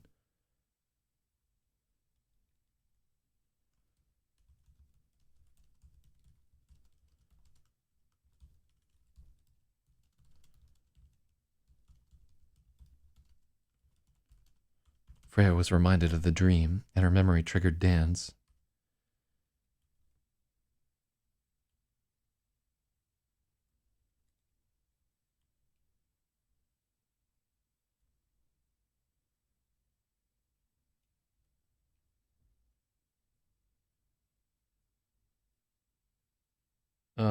Put the comma place in oh, I did do that. Yeah, we oh, it was more than they could stand. The feeling of being watched amplified to the yeah, we can take out had. But I don't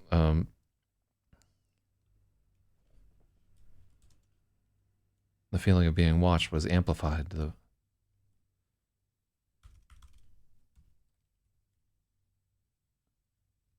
okay.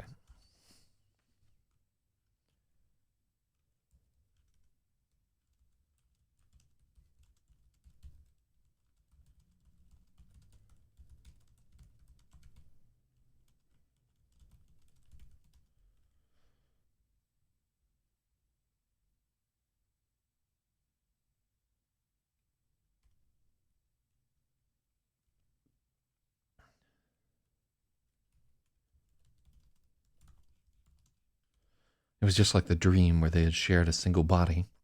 Now they stood facing each other on the track, reeling with that same strange synchronicity. Dan wanted to shut his eyes, cover his ears, and scream at the intrusion.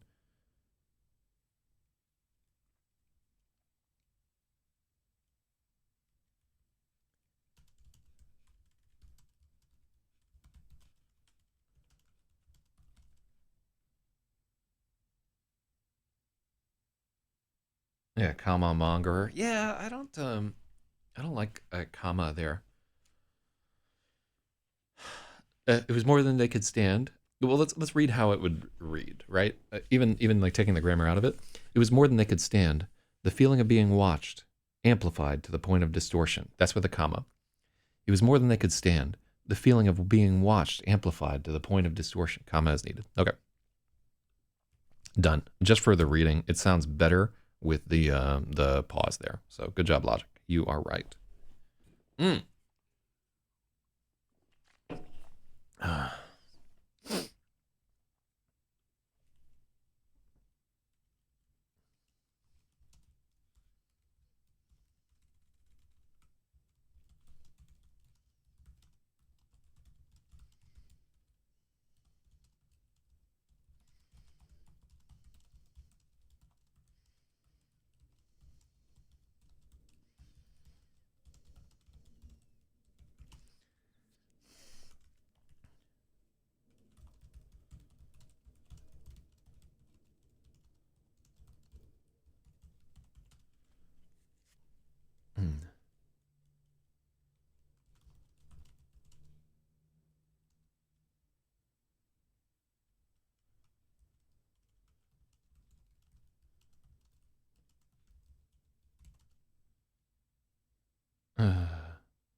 What was we took out a line here that was here yesterday that I really liked.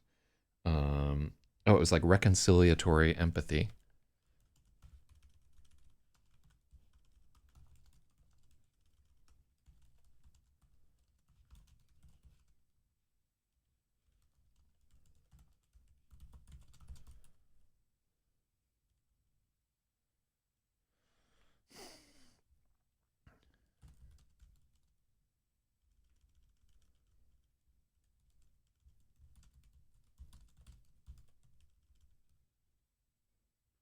Oh, when do they stop touching? Let's see. Da, da, da, da, da, da, da.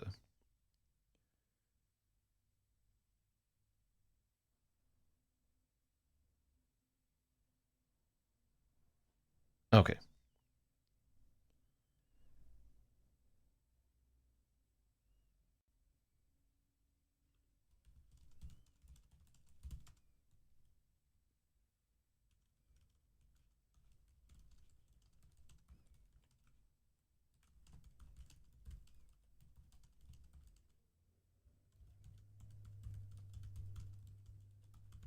She could feel waves of his reconciliatory empathy. See, I liked that line, and we had to take it out, but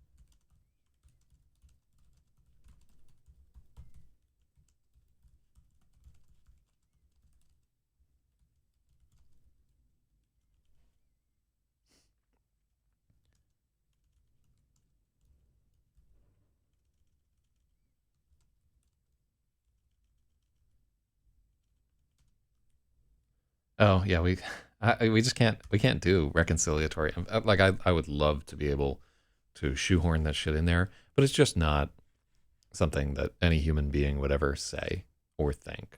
So we just have to take that shit out of there. Uh, so Stratum says, I'm going to write a historical fiction TV series for HBO in which Lodi is one of the most popular media figures, but it's revealed that their functionality, Tokyo Rose, serving propaganda for a war that nobody but his listeners knows exists. Huh. I kind of like the idea of that. I would totally do some dirty shit like that, by the way. I would absolutely be a front for like a clandestine war to exterminate reptilians from the U.S. Congress or something like that. Gangsta. Or like we're find a peaceful sphere. We find like a peaceful species of ocean going people like under the ice of Encephalus, and I just band people together to go to war against them for no reason. And like I could see that outcome. So apparently Tokyo Rose was a victim. I have no idea who Tokyo Rose is. I don't get the reference. What is Tokyo Rose? To an all-female speaking, English-speaking radio broadcasters of Japanese propaganda to demoralize Allied forces by emphasizing. First appeared, I should listen to some recordings of this. Yeah, so Japanese women speaking English being like, "Why your troops? Like troops disappearing, much difficulties. American penis so small." You're like, I could hear that. Hell yeah. Tokyo Rose was a victim. Apparently, it's a bunch of different people. That's a cool. I didn't know about that whole thing.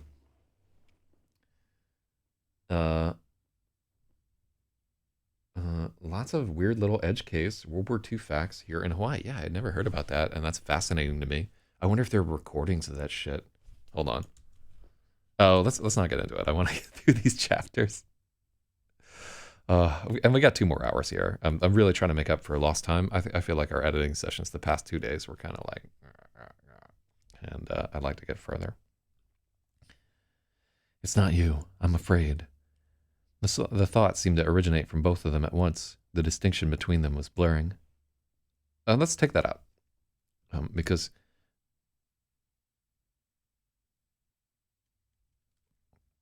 they took a step closer. Their hands sought the other, and they stood palm to palm, eyes joined. So eyes joined. You can't say eyes joined.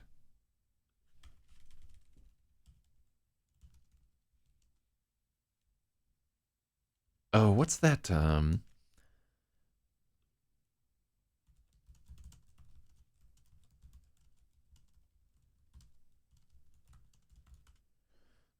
Some kind of like recursive thing. But what's that thing that happens? You know, when two cameras are like facing each other and you just see like the frames, like the infinity.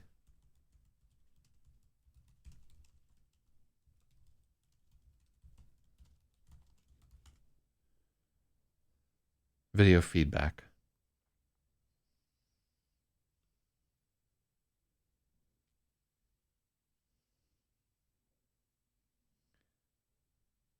Neat. Video feedback was considered a nuisance and unwanted noise. Um, Technicians and studio camera people were chastised for allowing a video camera to see its own monitor, as the overload of self-amplified video signal wreaked havoc with 1950s video pickup, often ruining the pickup. It could also cause screen burn-in. Yeah, infinity mirror. Yeah, that's what we're getting at there.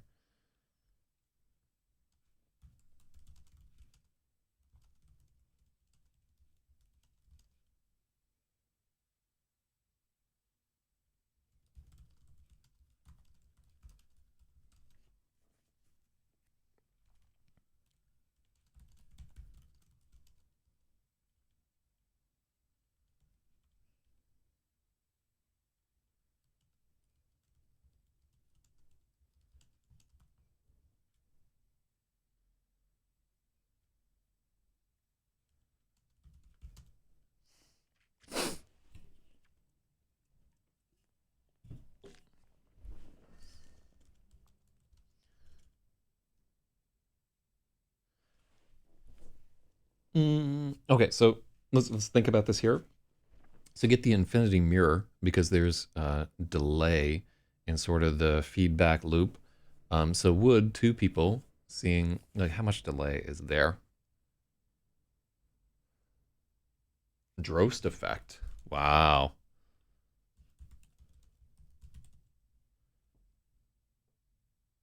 Oh, that's cool. Hold on.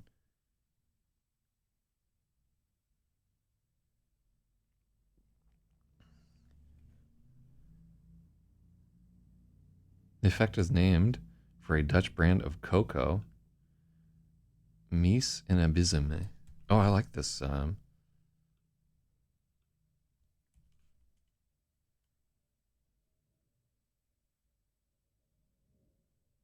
Mise in Abysme. Oh, I love this. Formal technique of placing an image within itself in a way that suggests an infinitely recurring sequence. So it's a look at. I like this guy here, the lost wormhole.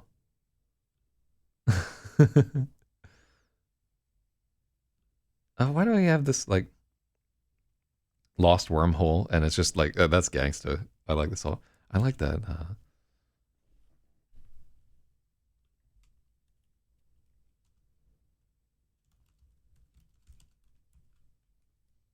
Uh-huh.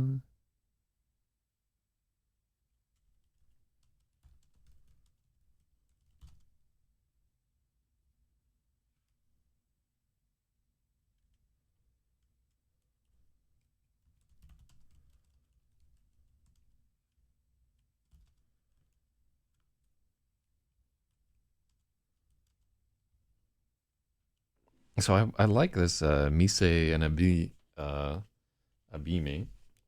Here we go with yeah. So we've previously used some terms like this.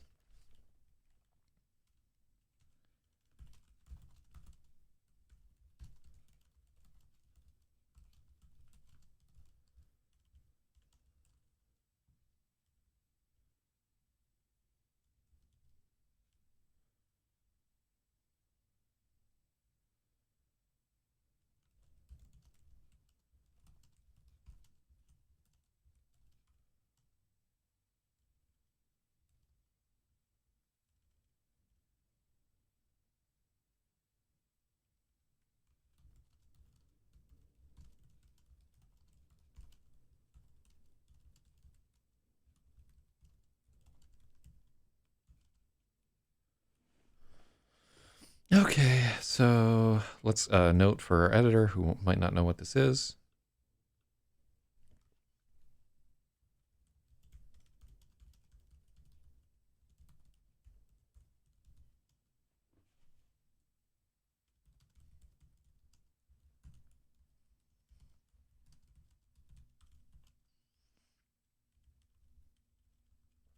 Yeah, that's fine. Yeah, that's like a perfect.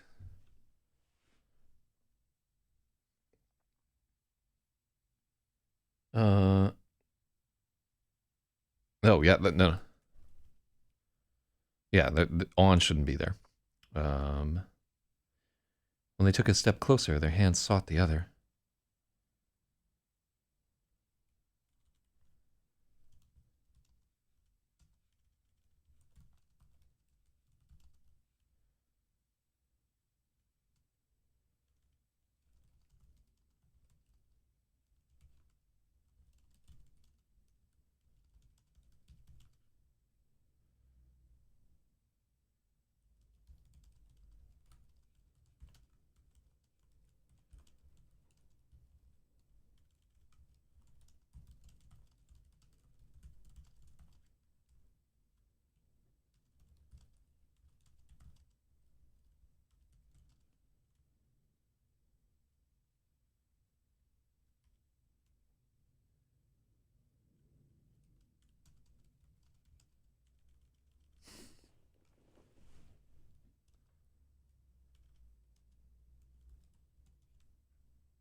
I wonder what a pleasant version of Vertigo would be.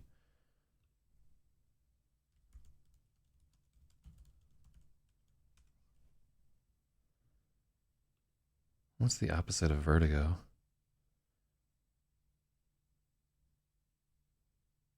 Vertiginous.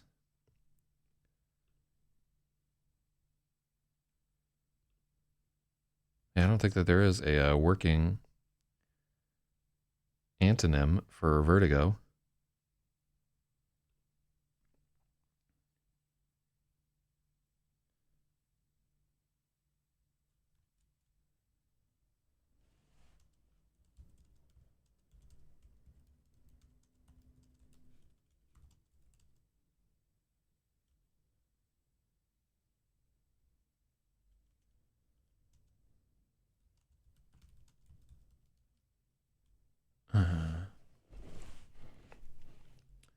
Flight related words. Yeah, well, I want the contrast to vertigo. There.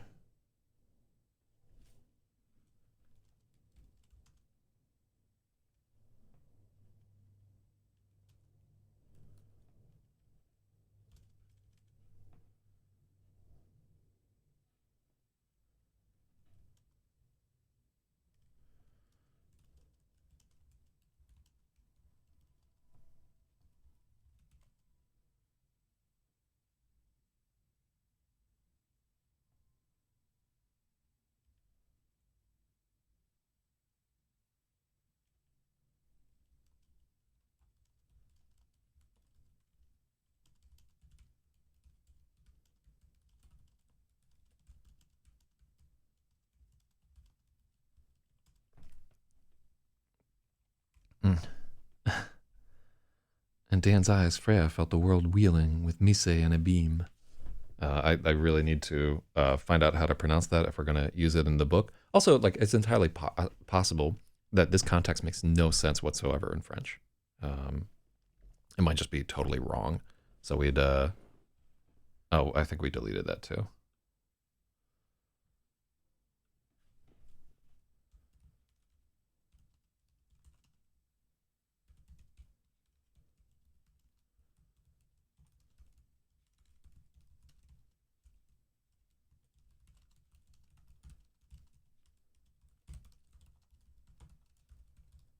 Yeah. So, oh, fuck. I know exactly the French person who could answer this question for me, but um, I kind of ghosted her a little bit. Oh, no. I'm sorry. Her vagina was like too sloppy for me. Um, Shout outs to Nietzsche, Marine Salt Gang. You have been floating in a sea of solitude, and the sea has borne you up.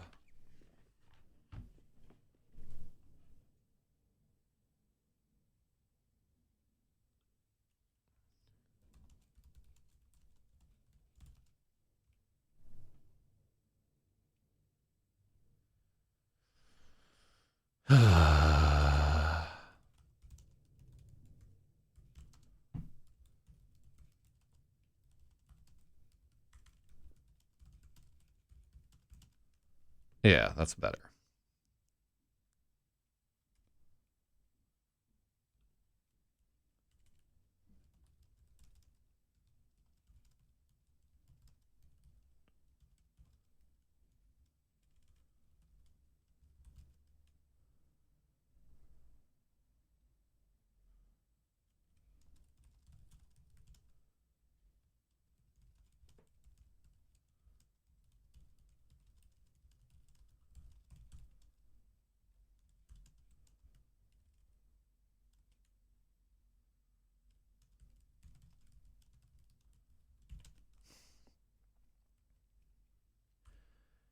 I really, really like this. This is the first time where we give uh, unity a name. And throughout the rest of the book, this concept of the two of them seeing and feeling as one entity is described as unity. And it's described as unity with a capital U, right? Because it's like a very specific state of being that is unique to the two of these people there. So I really, really, really like that we tuned up this chapter. I love this concept. I wish I could pronounce it because it just sounds cool. And I like that we're thinking a little bit about the mechanics of the sort of feedback loop that the two of them would see. I really, really like the change to this paragraph. And I'm sure from the outside looking in that this is a little overwrought. So let's read through the critical paragraph. Let's take a sharp look at it. It's not you. I'm afraid.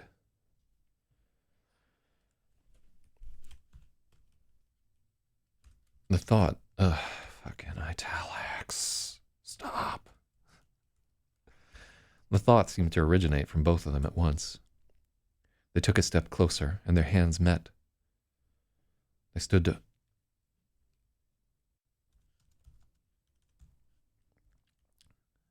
They took a step closer, their hands met, and they stood palm to palm, staring at each other.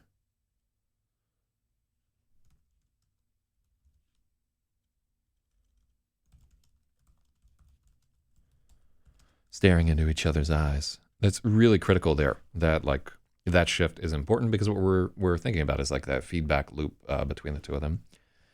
Their overlapping perceptions send the world into a spiral of mise in a beam. Mise in a beam. Maybe that's right. It almost sounded like Nietzsche right there. And they felt a kind of opposite vertigo, as if they were lifting off of their feet. I love the idea of what sounds better? Anti-vertigo, opposite vertigo, unvertigo.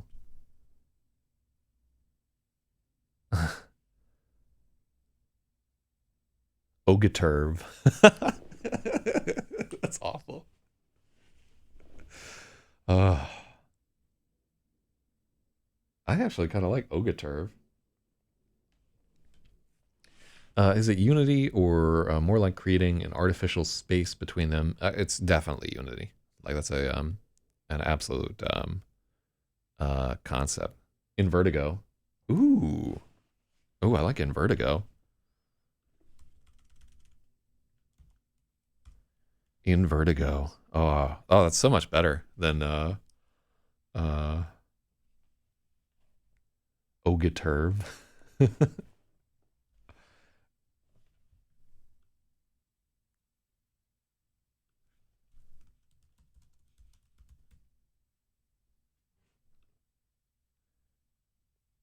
Unvertigo is simple, but In Vertigo, mwah, perfecto. I felt kind of in vertigo. Yeah, so we have to have a kind of there because we're just making up a word, right? It doesn't exist until now, but I really like.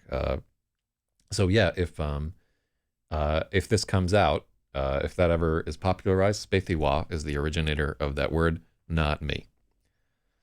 So just full credit to Spaethiwa there. Now, yeah, like I don't want to see this shit in court for us patenting a fake word. Mm. Just kidding, guys. You can't patent a fake word. It was a feeling each had been.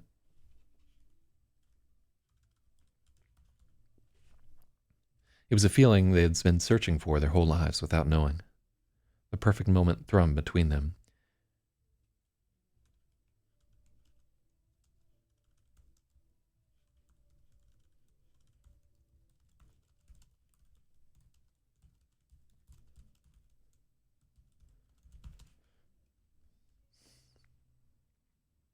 It ruined them. Oh, wow.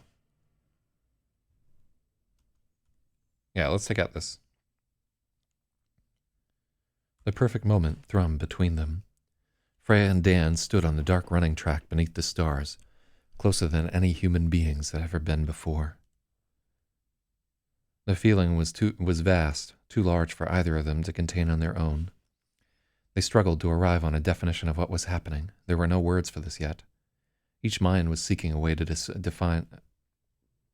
describe the novel emotion, but nothing quite fit. Running too hard, lifting too much weight, struggling to comprehend a problem, eating too much. Yeah, so this is like out of place.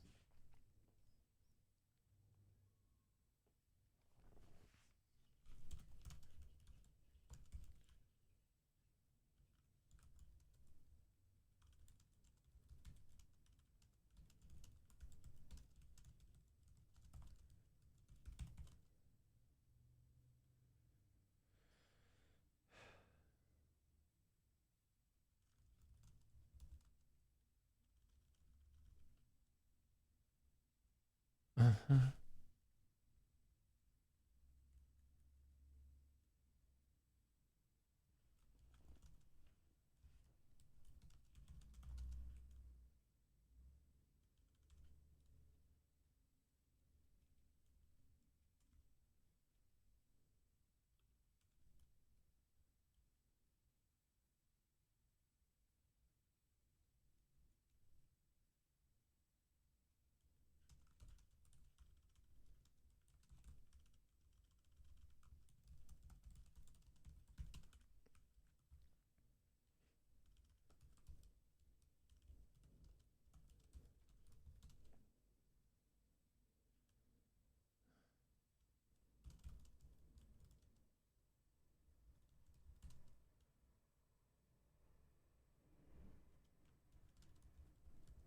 Mm-hmm.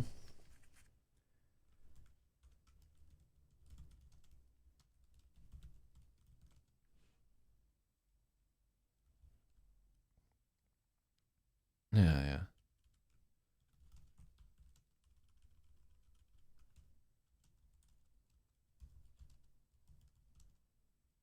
Let's see.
Mm.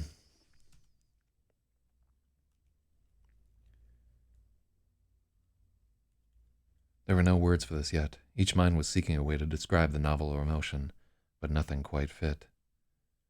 Unity was something completely new.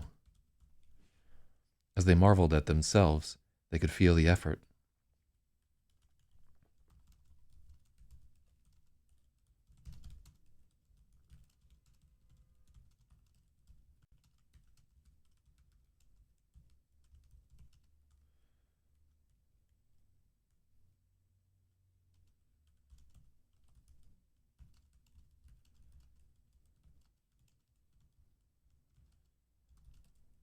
They began to feel the strain of maintaining the state.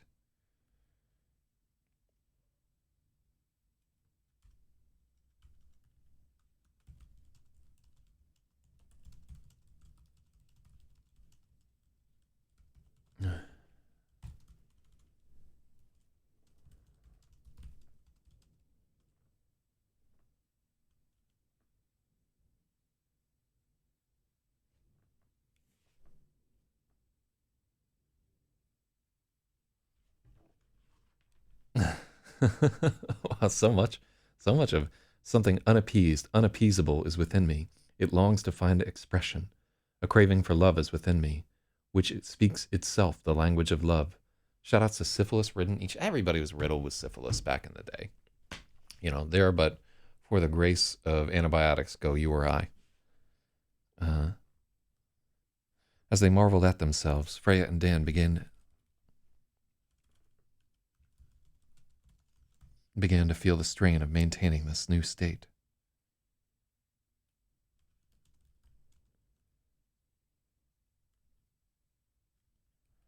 Unity was too vast for either of them to contain.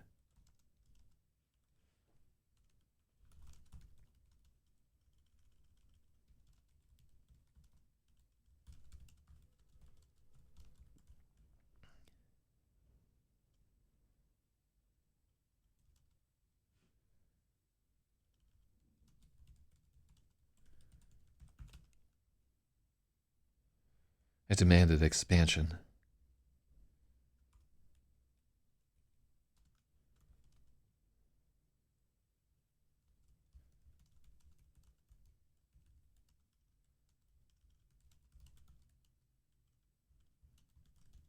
I tried to find parallels for the cost.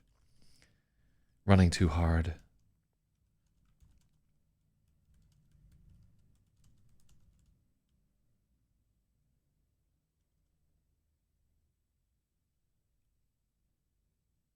Running too hard, lifting too much weight, struggling to comprehend a problem, eating too much. Freya had a sudden and visceral association to straining on the toilet.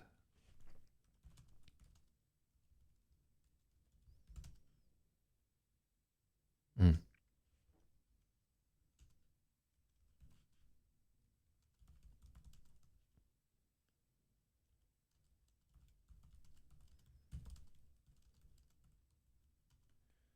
Let's see.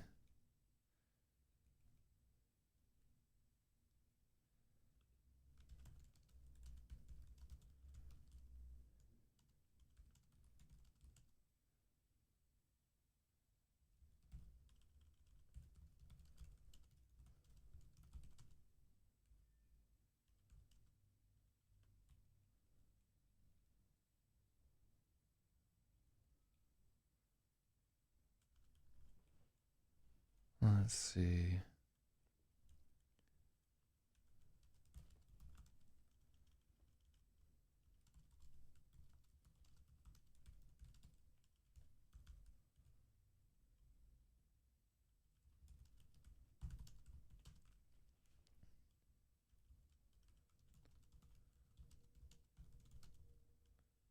Uh,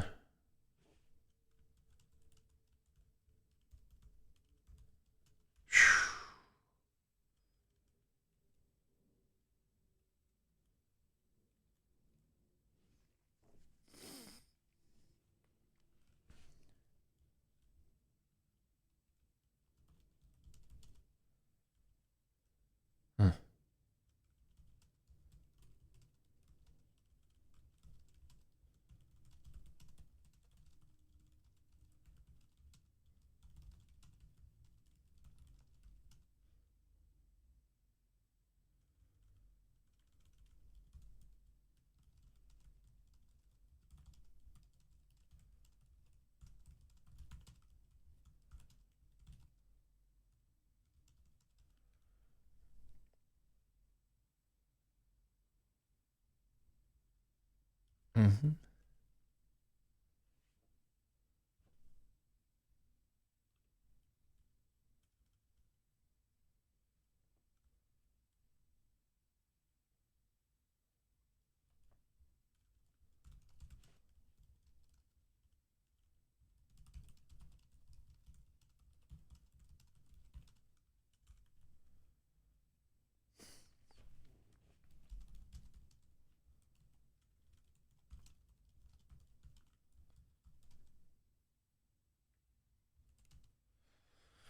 I love that we're now mired down in the unpleasantness of suddenly like thinking about needing to take a shit while somebody is reading your mind. This is just fucking wonderful, guys.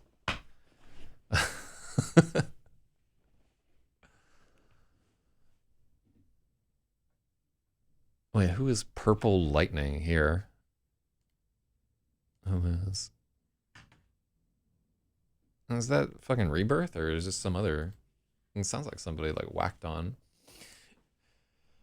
Oh, nonsense. Ooh. Mm-hmm.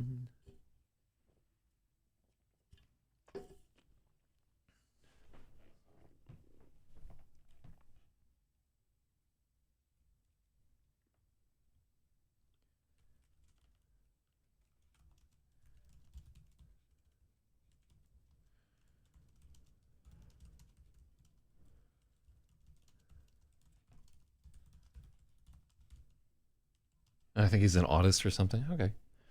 Well, we may need to zap him at some point, but apparently MTW's crimes date back to 1978. That's wild. Um, he's been cross-posting that sit-up blog and various channels. He's gone. Cool. Thank you for the note. Yeah, anybody who's doing like blog spamming of many different spots, they out. I don't have time for that shit.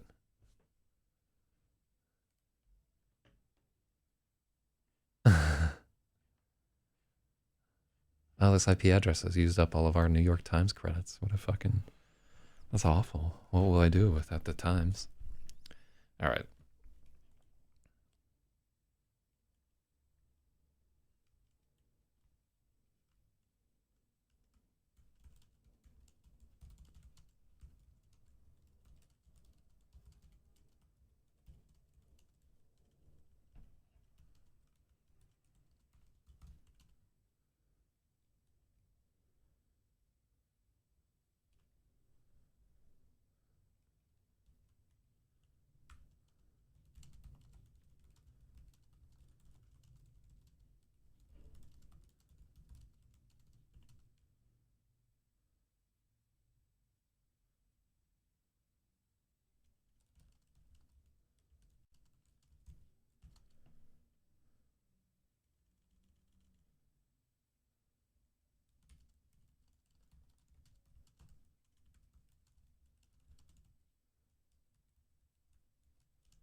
Mm-hmm.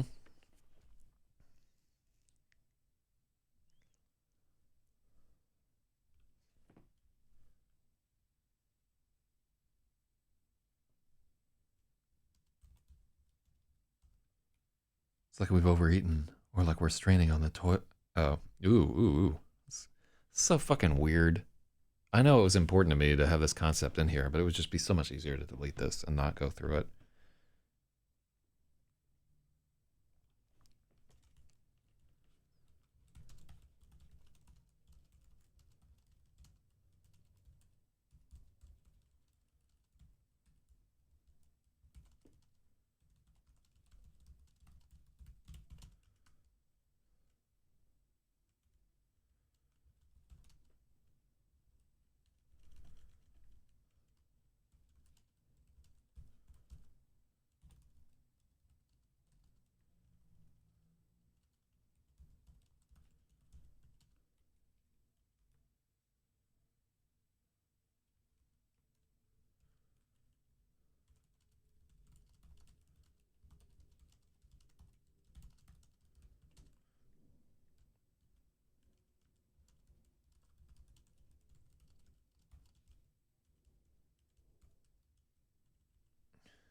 Oh, that's better. Okay, cool.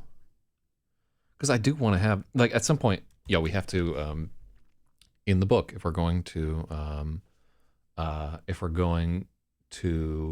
talk about people who are seeing and like feeling all of the other person's emotions, at some point their minds are going to go to this very like base level of being like a human being, where you have like limiting functions running through, and we have like a sort of all these um, like so much of the way that we're wired has to do with that urge. Like I think like one of the most critical like parts of like child development too is like this whole um, sort of complex associated to being toilet trained, and a lot of Freudian thought was just like super mired in this shit, literally. Um, so we do have to deal with it at some point. At the same point, I want to handle this tastefully in a way that doesn't like turn off or revulse readers. And I definitely don't want to spend an entire book fixating on shit. But like, yo, if you've ever like tripped on acid or been really, if you've ever like even just gotten like really high on weed and taken a dump, it's like what the fuck. Um, it's a very weird experience, and like we do this every single person here, like once every couple of days at least. It's intrinsic to our experience of being animals, but we have definitely like a strong taboo associating with it. Even just writing through this is difficult. So, um, but I do feel like it's going to be valuable if we get down into this and do a good job of it. Not hitting the mark could be not quite hitting the mark.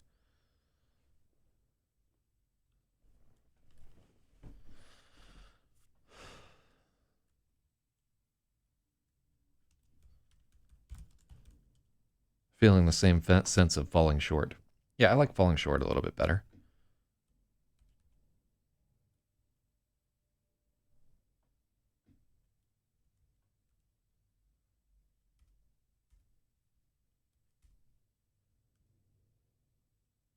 Oh God.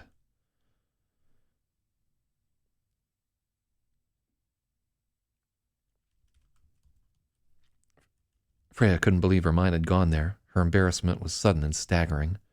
A full-bodied cringe like she'd sheared in half. She tried to retreat, burying her face in her hands and screwing her eyes shut. Both gestures were useless. Dan was still behind her eyes. There was no hiding from him. She peered out at him through her fingers, burning with shame. Dan had a seasick expression on her face. Uh,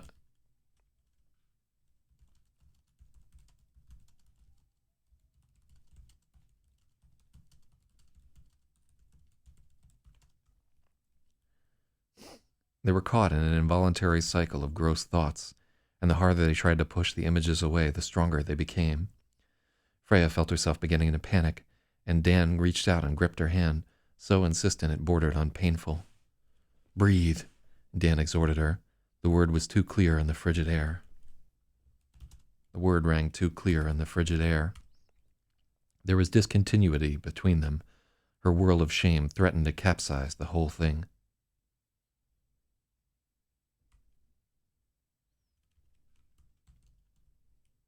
Dan tried to reassure her, but she could read the web of impulses before every word formed. She was too deep in her morass of anxiety to break free.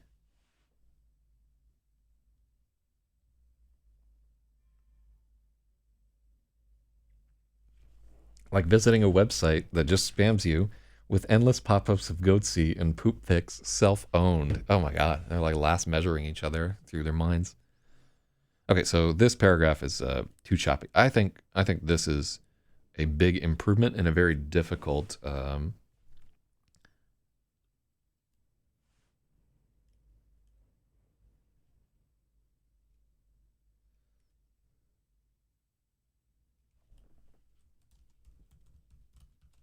Freya was panicking. Dan reached out and gripped her hand, so insistent it bordered on painful. "Breathe," Dan exhorted her. The word rang clear in the frigid air.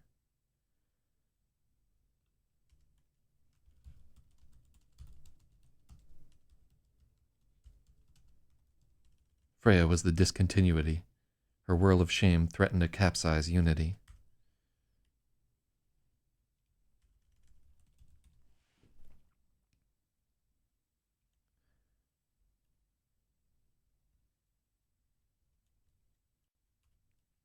She was too deep in her morass of anxiety to break free.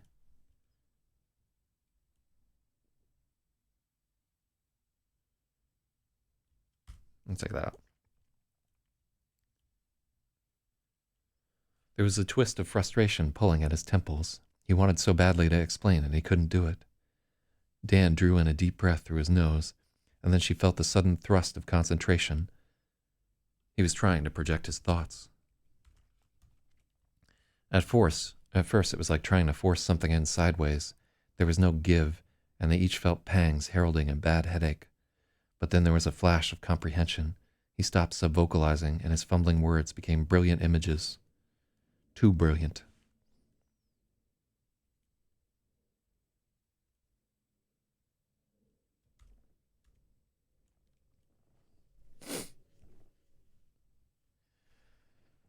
Whew.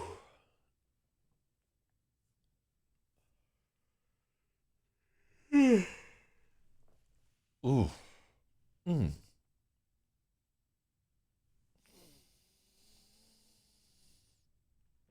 Maybe it'd be worthwhile to have like stretching breaks or something on these long sessions, because how long have we been going?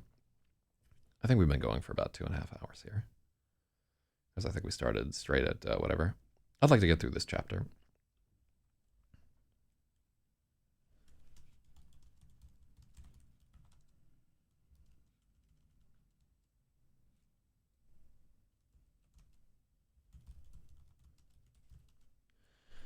His fumbling words became brilliant images that burned away everything else. Freya was dazed by the intensity of Dan's thoughts. They'd been whispering in a dark audience before, and now the house lights were up. The stage of his mind was fully illuminated.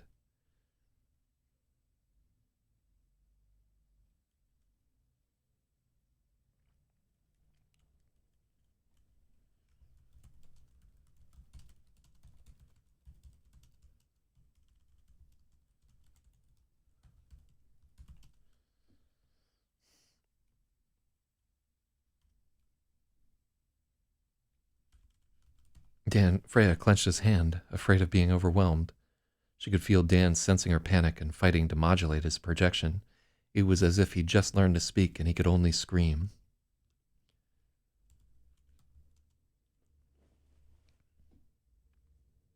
Let's see. I really, really like this here. I feel like we've been going in this like scene for a little too. I think so. Originally, in this scene, I think it terminated when she has like the gross thoughts, and that knocked him out of unity. But I think we went back and like rewrote because we wanted to include we wanted to get more in depth on what it felt like.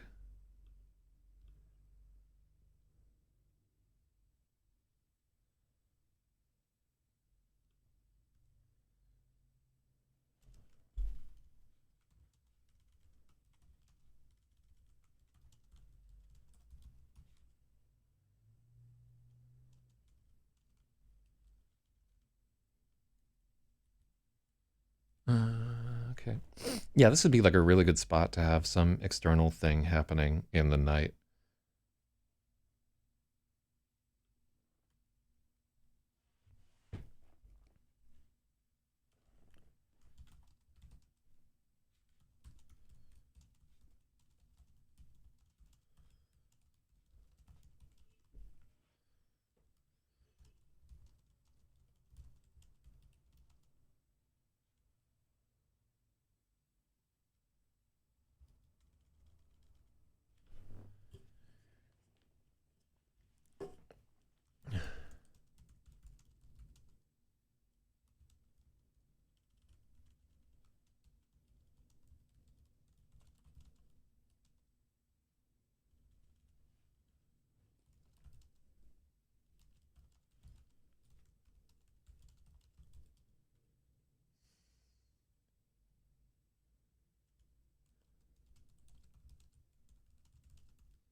Mm-hmm.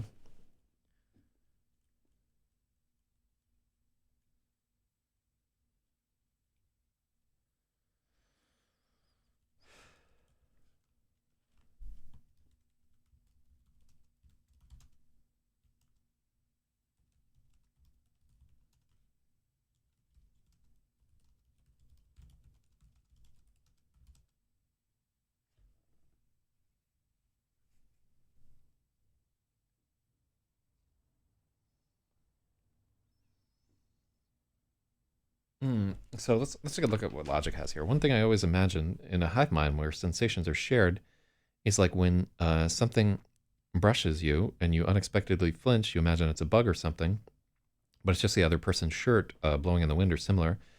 Um, so like the thing that immediately is the idea of that sensation that like ooh, rippling through the hive mind like lightning, jumping from one person to another. Um,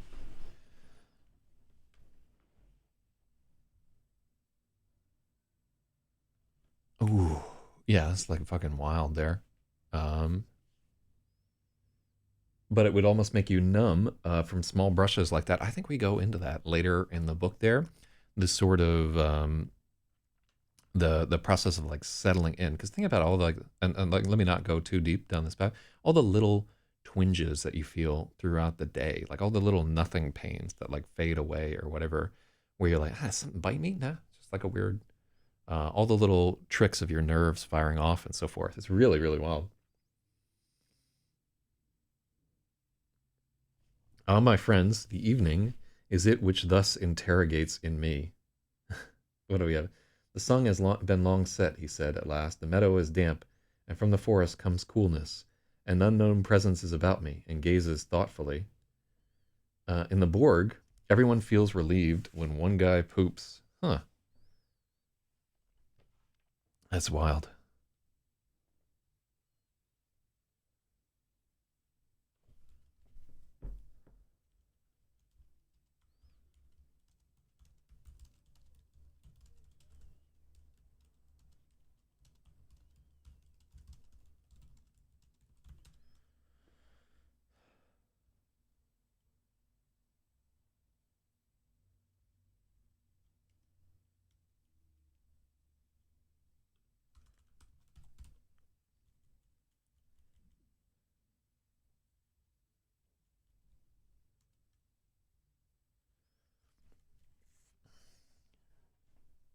Okay.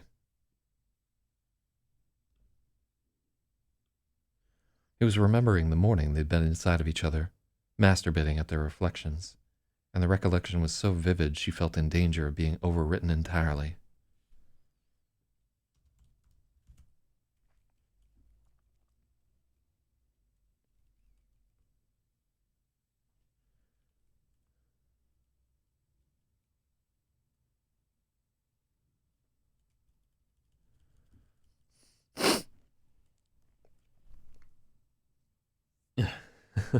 Stratum's eloquent quotes ruined by Borg poo theory crafting.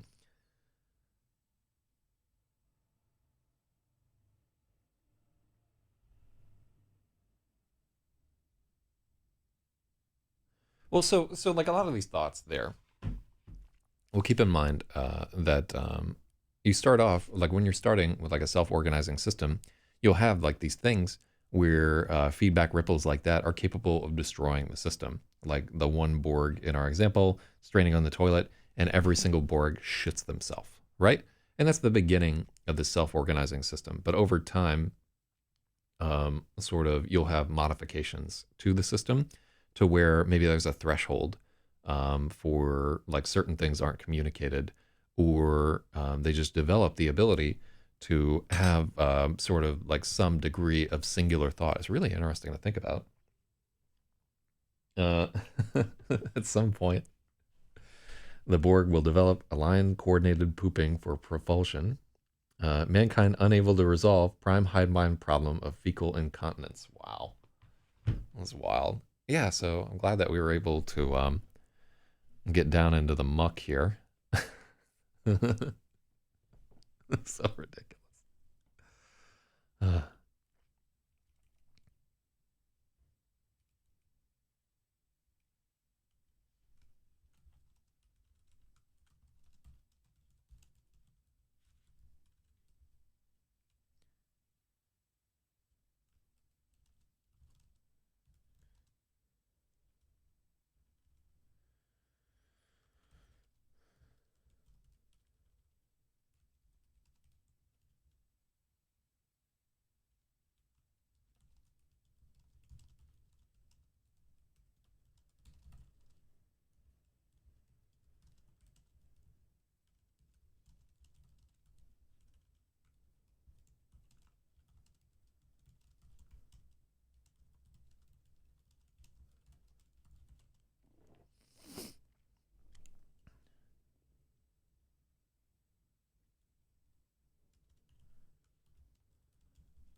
mm-hmm.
Mm-hmm.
He's trying to give her his memory of the dream. Dan could remember every detail of what it had been like to be Freya, the strange feeling of sharing a single body.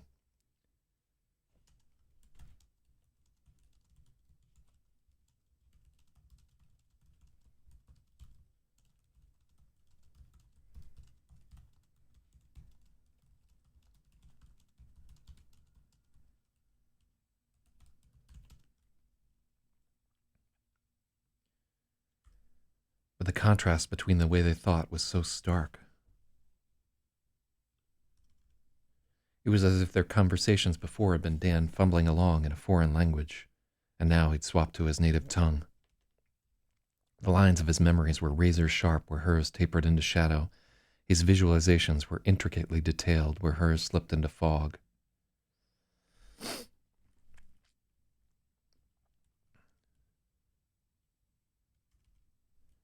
The way Dan viewed the world had a dimensionality that was almost otherworldly to Freya.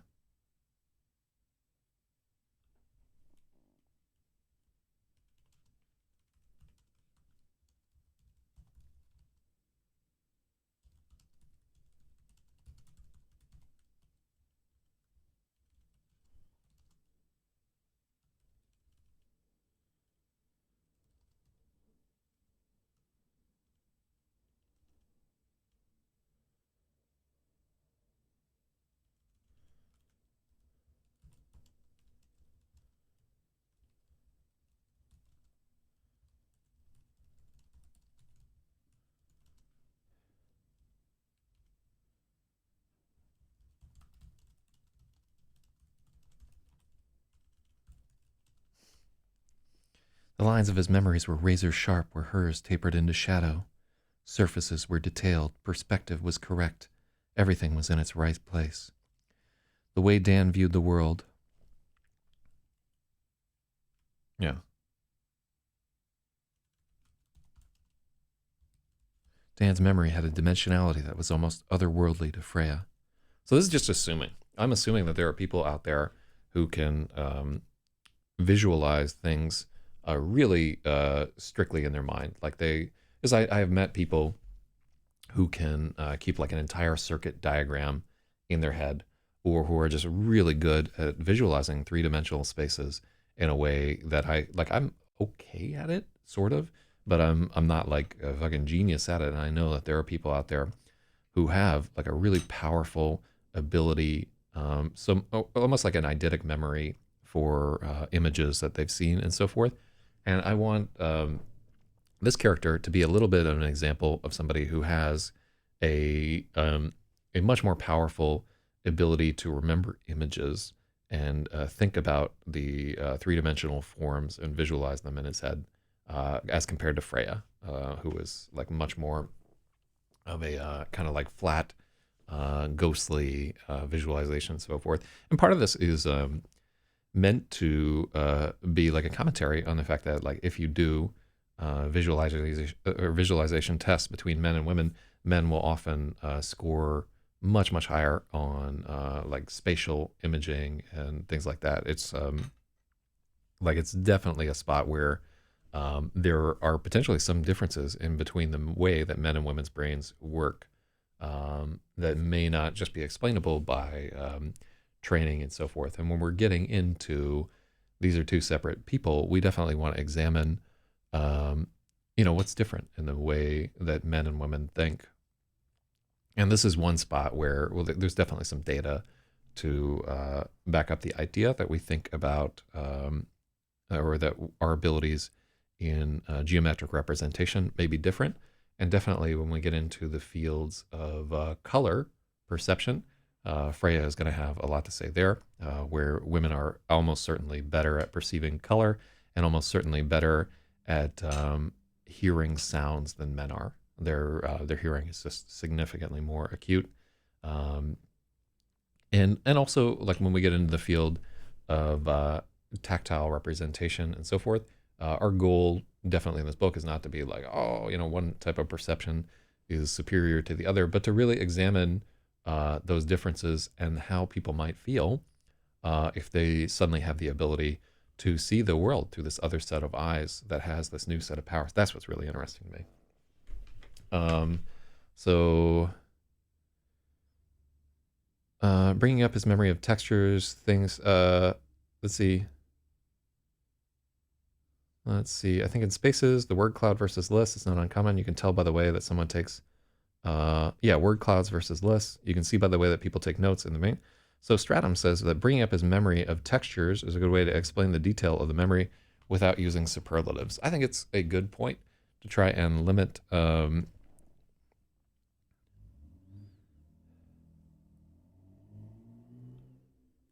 Oh, yeah.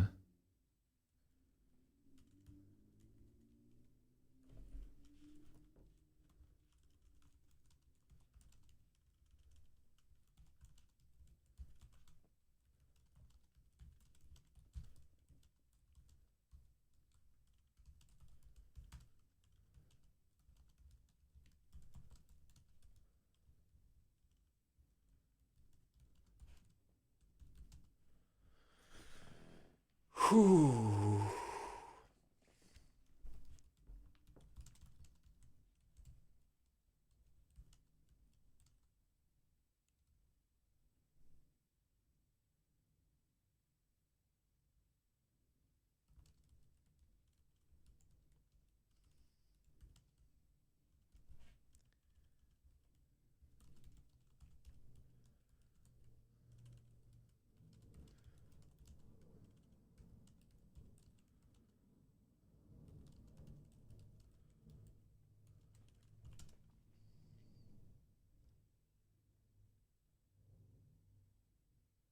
Dream in color versus dream. Oh yeah, we wanted to get out of the like dream in color versus dream in black and white thing. There, just it's like super overused for the most part, but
I think leaves is going too far.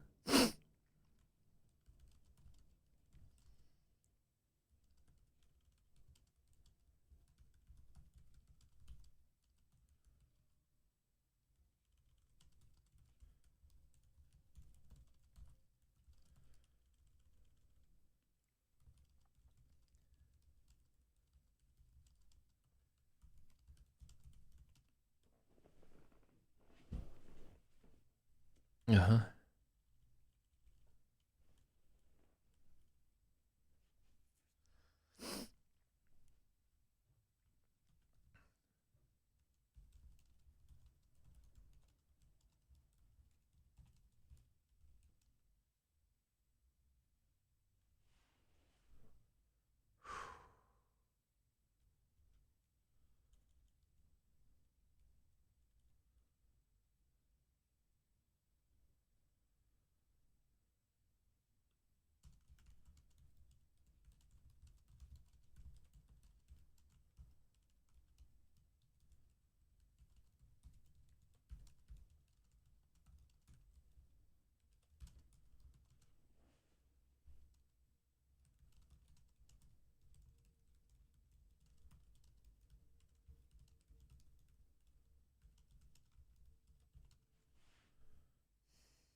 Whew.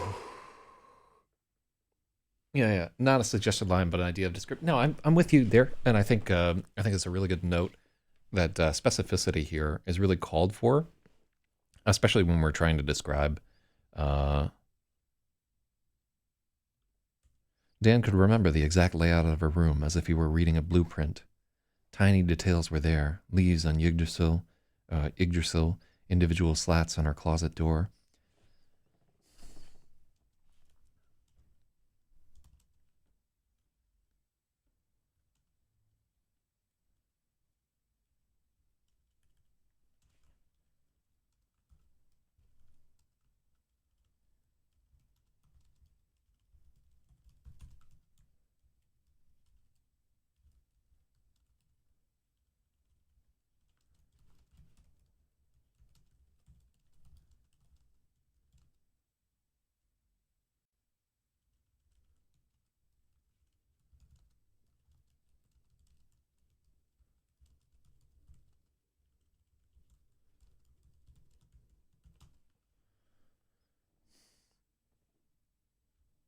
And where?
There was so much more to him than she'd thought. All the times where Dan had struggled with something she'd said, or where she'd arrived at his conclusion midway through his sentence, Freya had suspected she was just smarter than him. She'd never expected a depth like this, something wholly beyond her. For a moment, she felt ashamed, but she felt Dan caught.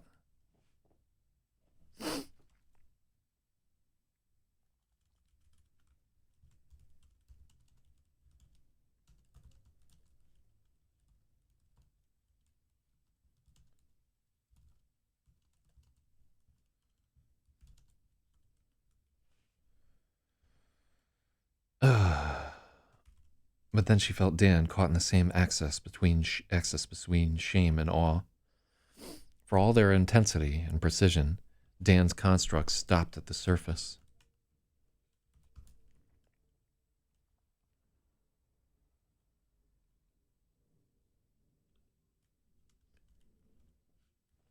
Mm-hmm. Okay, so we have to do the same thing for Freya. All right, let's. Oh.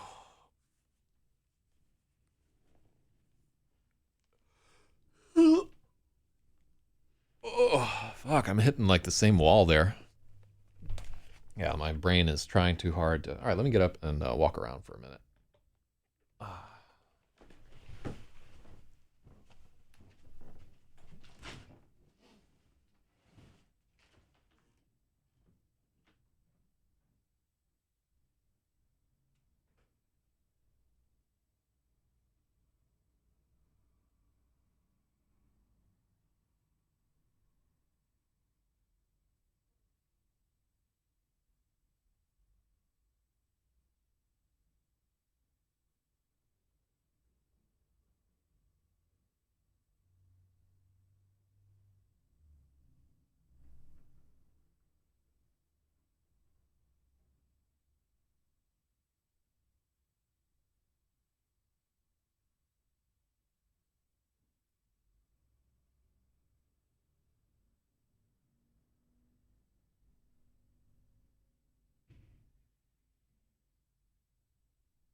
Whoa, whoa, whoa. Whoa, whoa, whoa, whoa. Okay, so people are saying creeping burnout and to take the weekend off. No, like I honestly, like I really look forward to doing this every day. I don't feel burned out at the moment. Just keep in mind that we edited for just about 2.5 hours straight there, or 3 hours straight before getting up for that break. And 3 hours is a long time to be fucking editing, really and truly. And I think usually we've maxed out on these streams at about 3 hours. But I would like to try and get through this chapter. I really like Stratum's note about supplying specifics.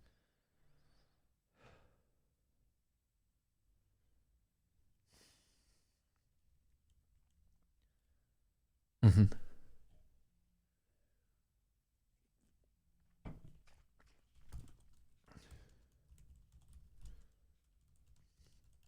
Mm-hmm.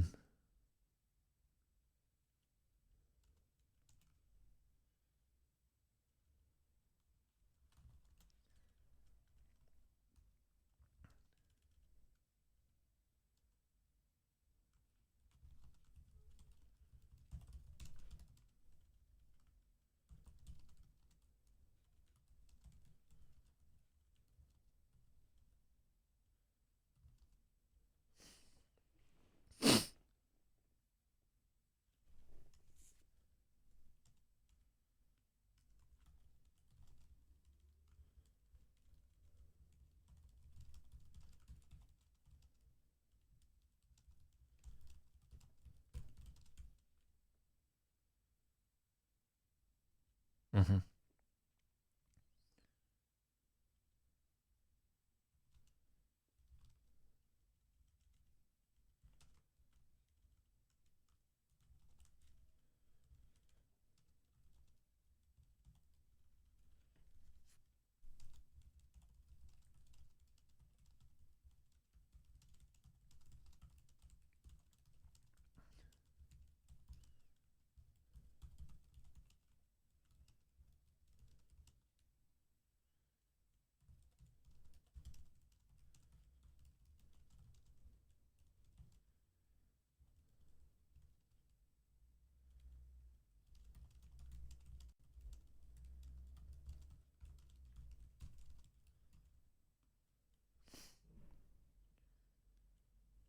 Whew, yeah, this is so rewriting this paragraph here.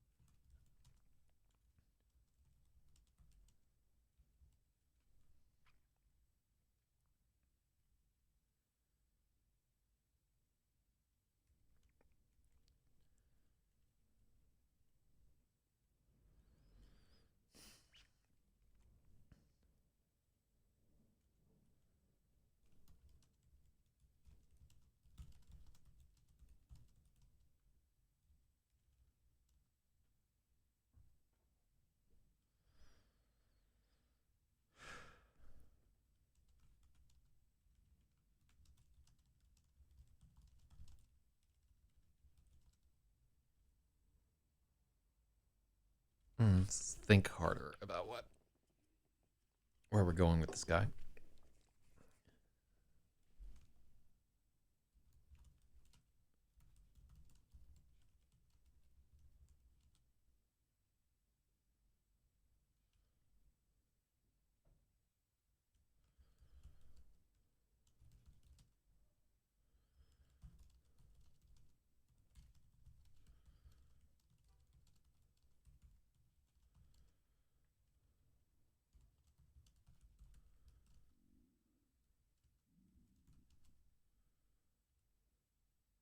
Mm-hmm.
She remembered the sensations of being in his body, the width of his frame, the tension in his shoulders, the heat of his arousal, 1,000 tiny sensations and impulses that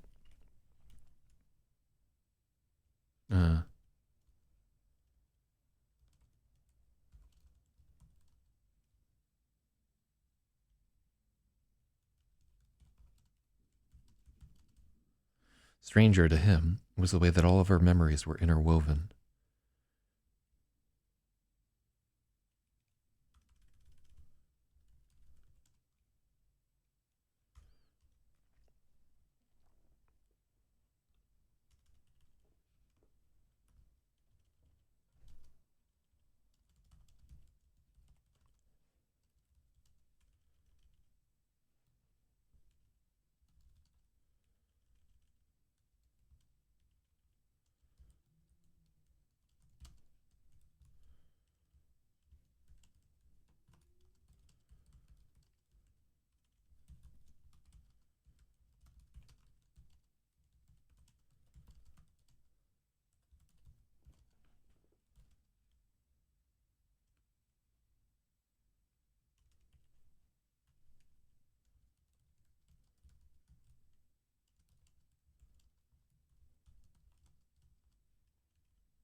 Yeah, I feel like we just go on with this for too long. Okay, cool. This is one more paragraph. But yeah, I feel like this chapter really goes on for like a little bit too long here. Like you can definitely see that we came in after the fact as we were doing this whole thing. And then like I had this idea. I'm like, I want to really get into what it's like to think about somebody else. Um, so let's get in. Oh God, do I have to deal with that? No, I do not. What about this other thing where I sent these people?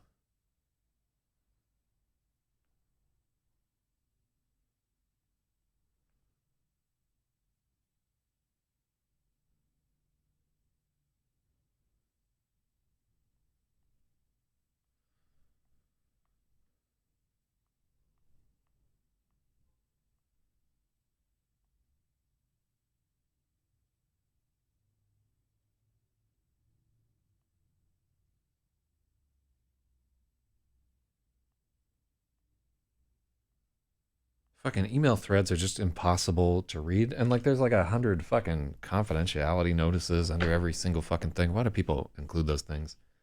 It is garbage.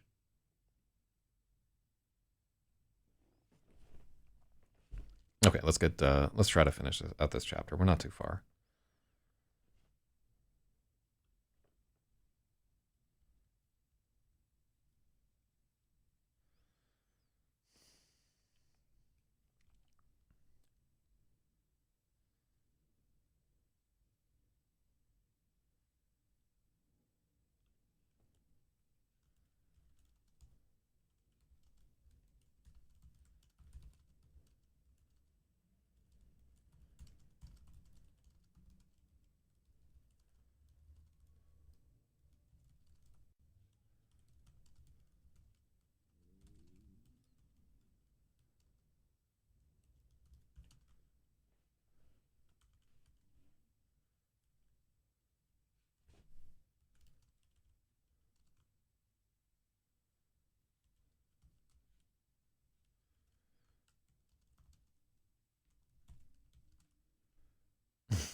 Mm-hmm.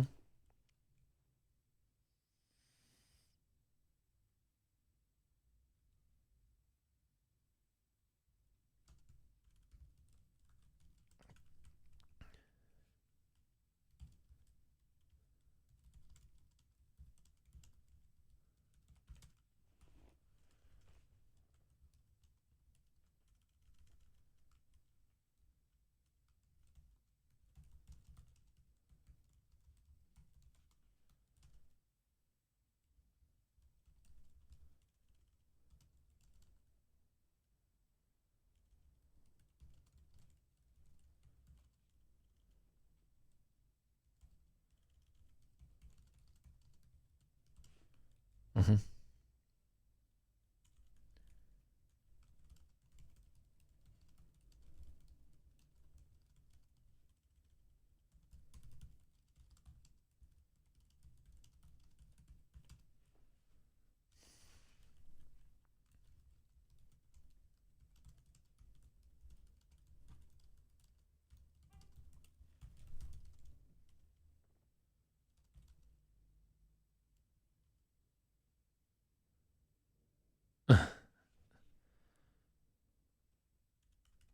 Yeah.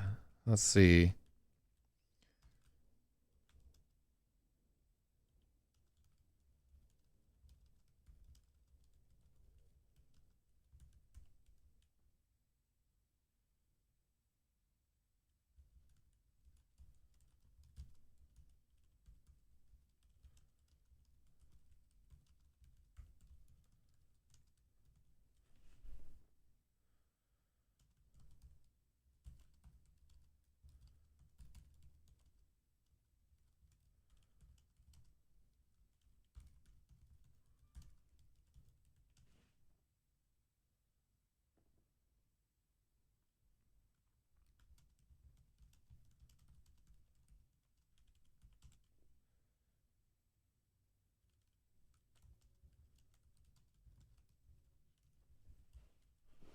Mm-hmm.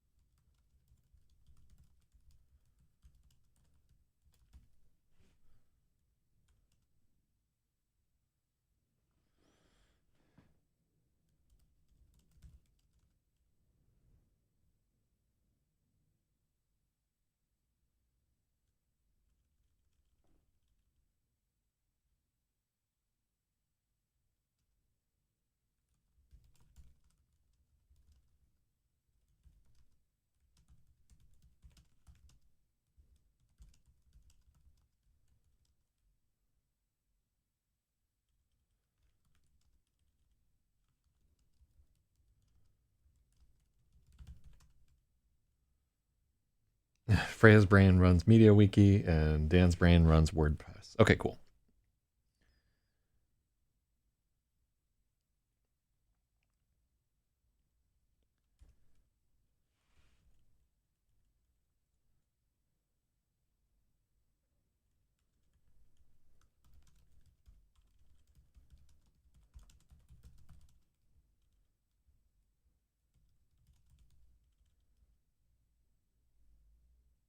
What am I looking for here?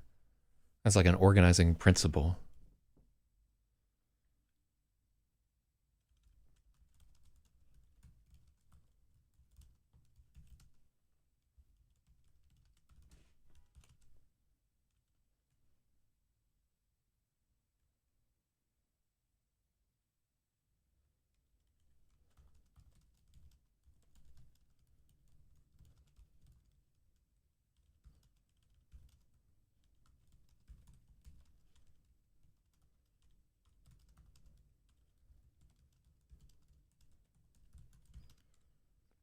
Hmm.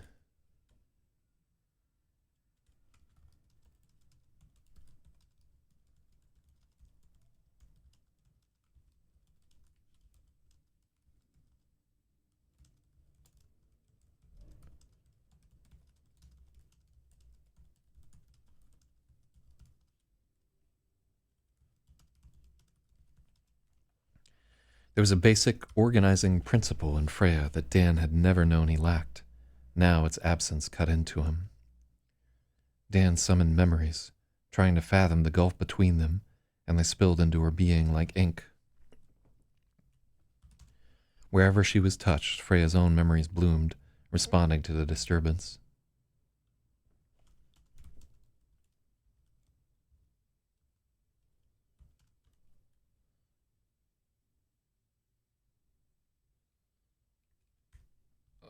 Oh, God. God.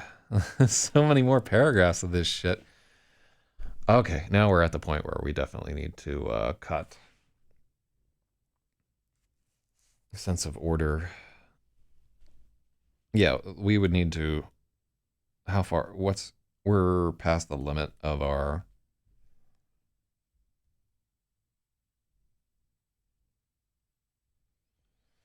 Okay, something needs to happen right here.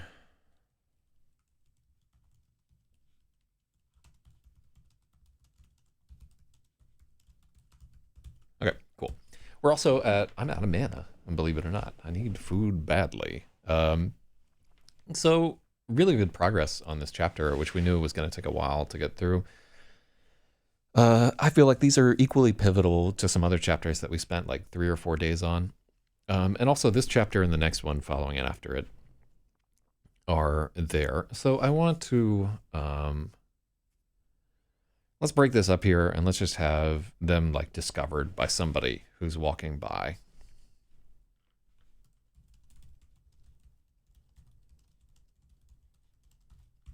Have someone walk it. Let's just have somebody like walking their dog along the field and just like sort of break out of this long head fuck for whatever.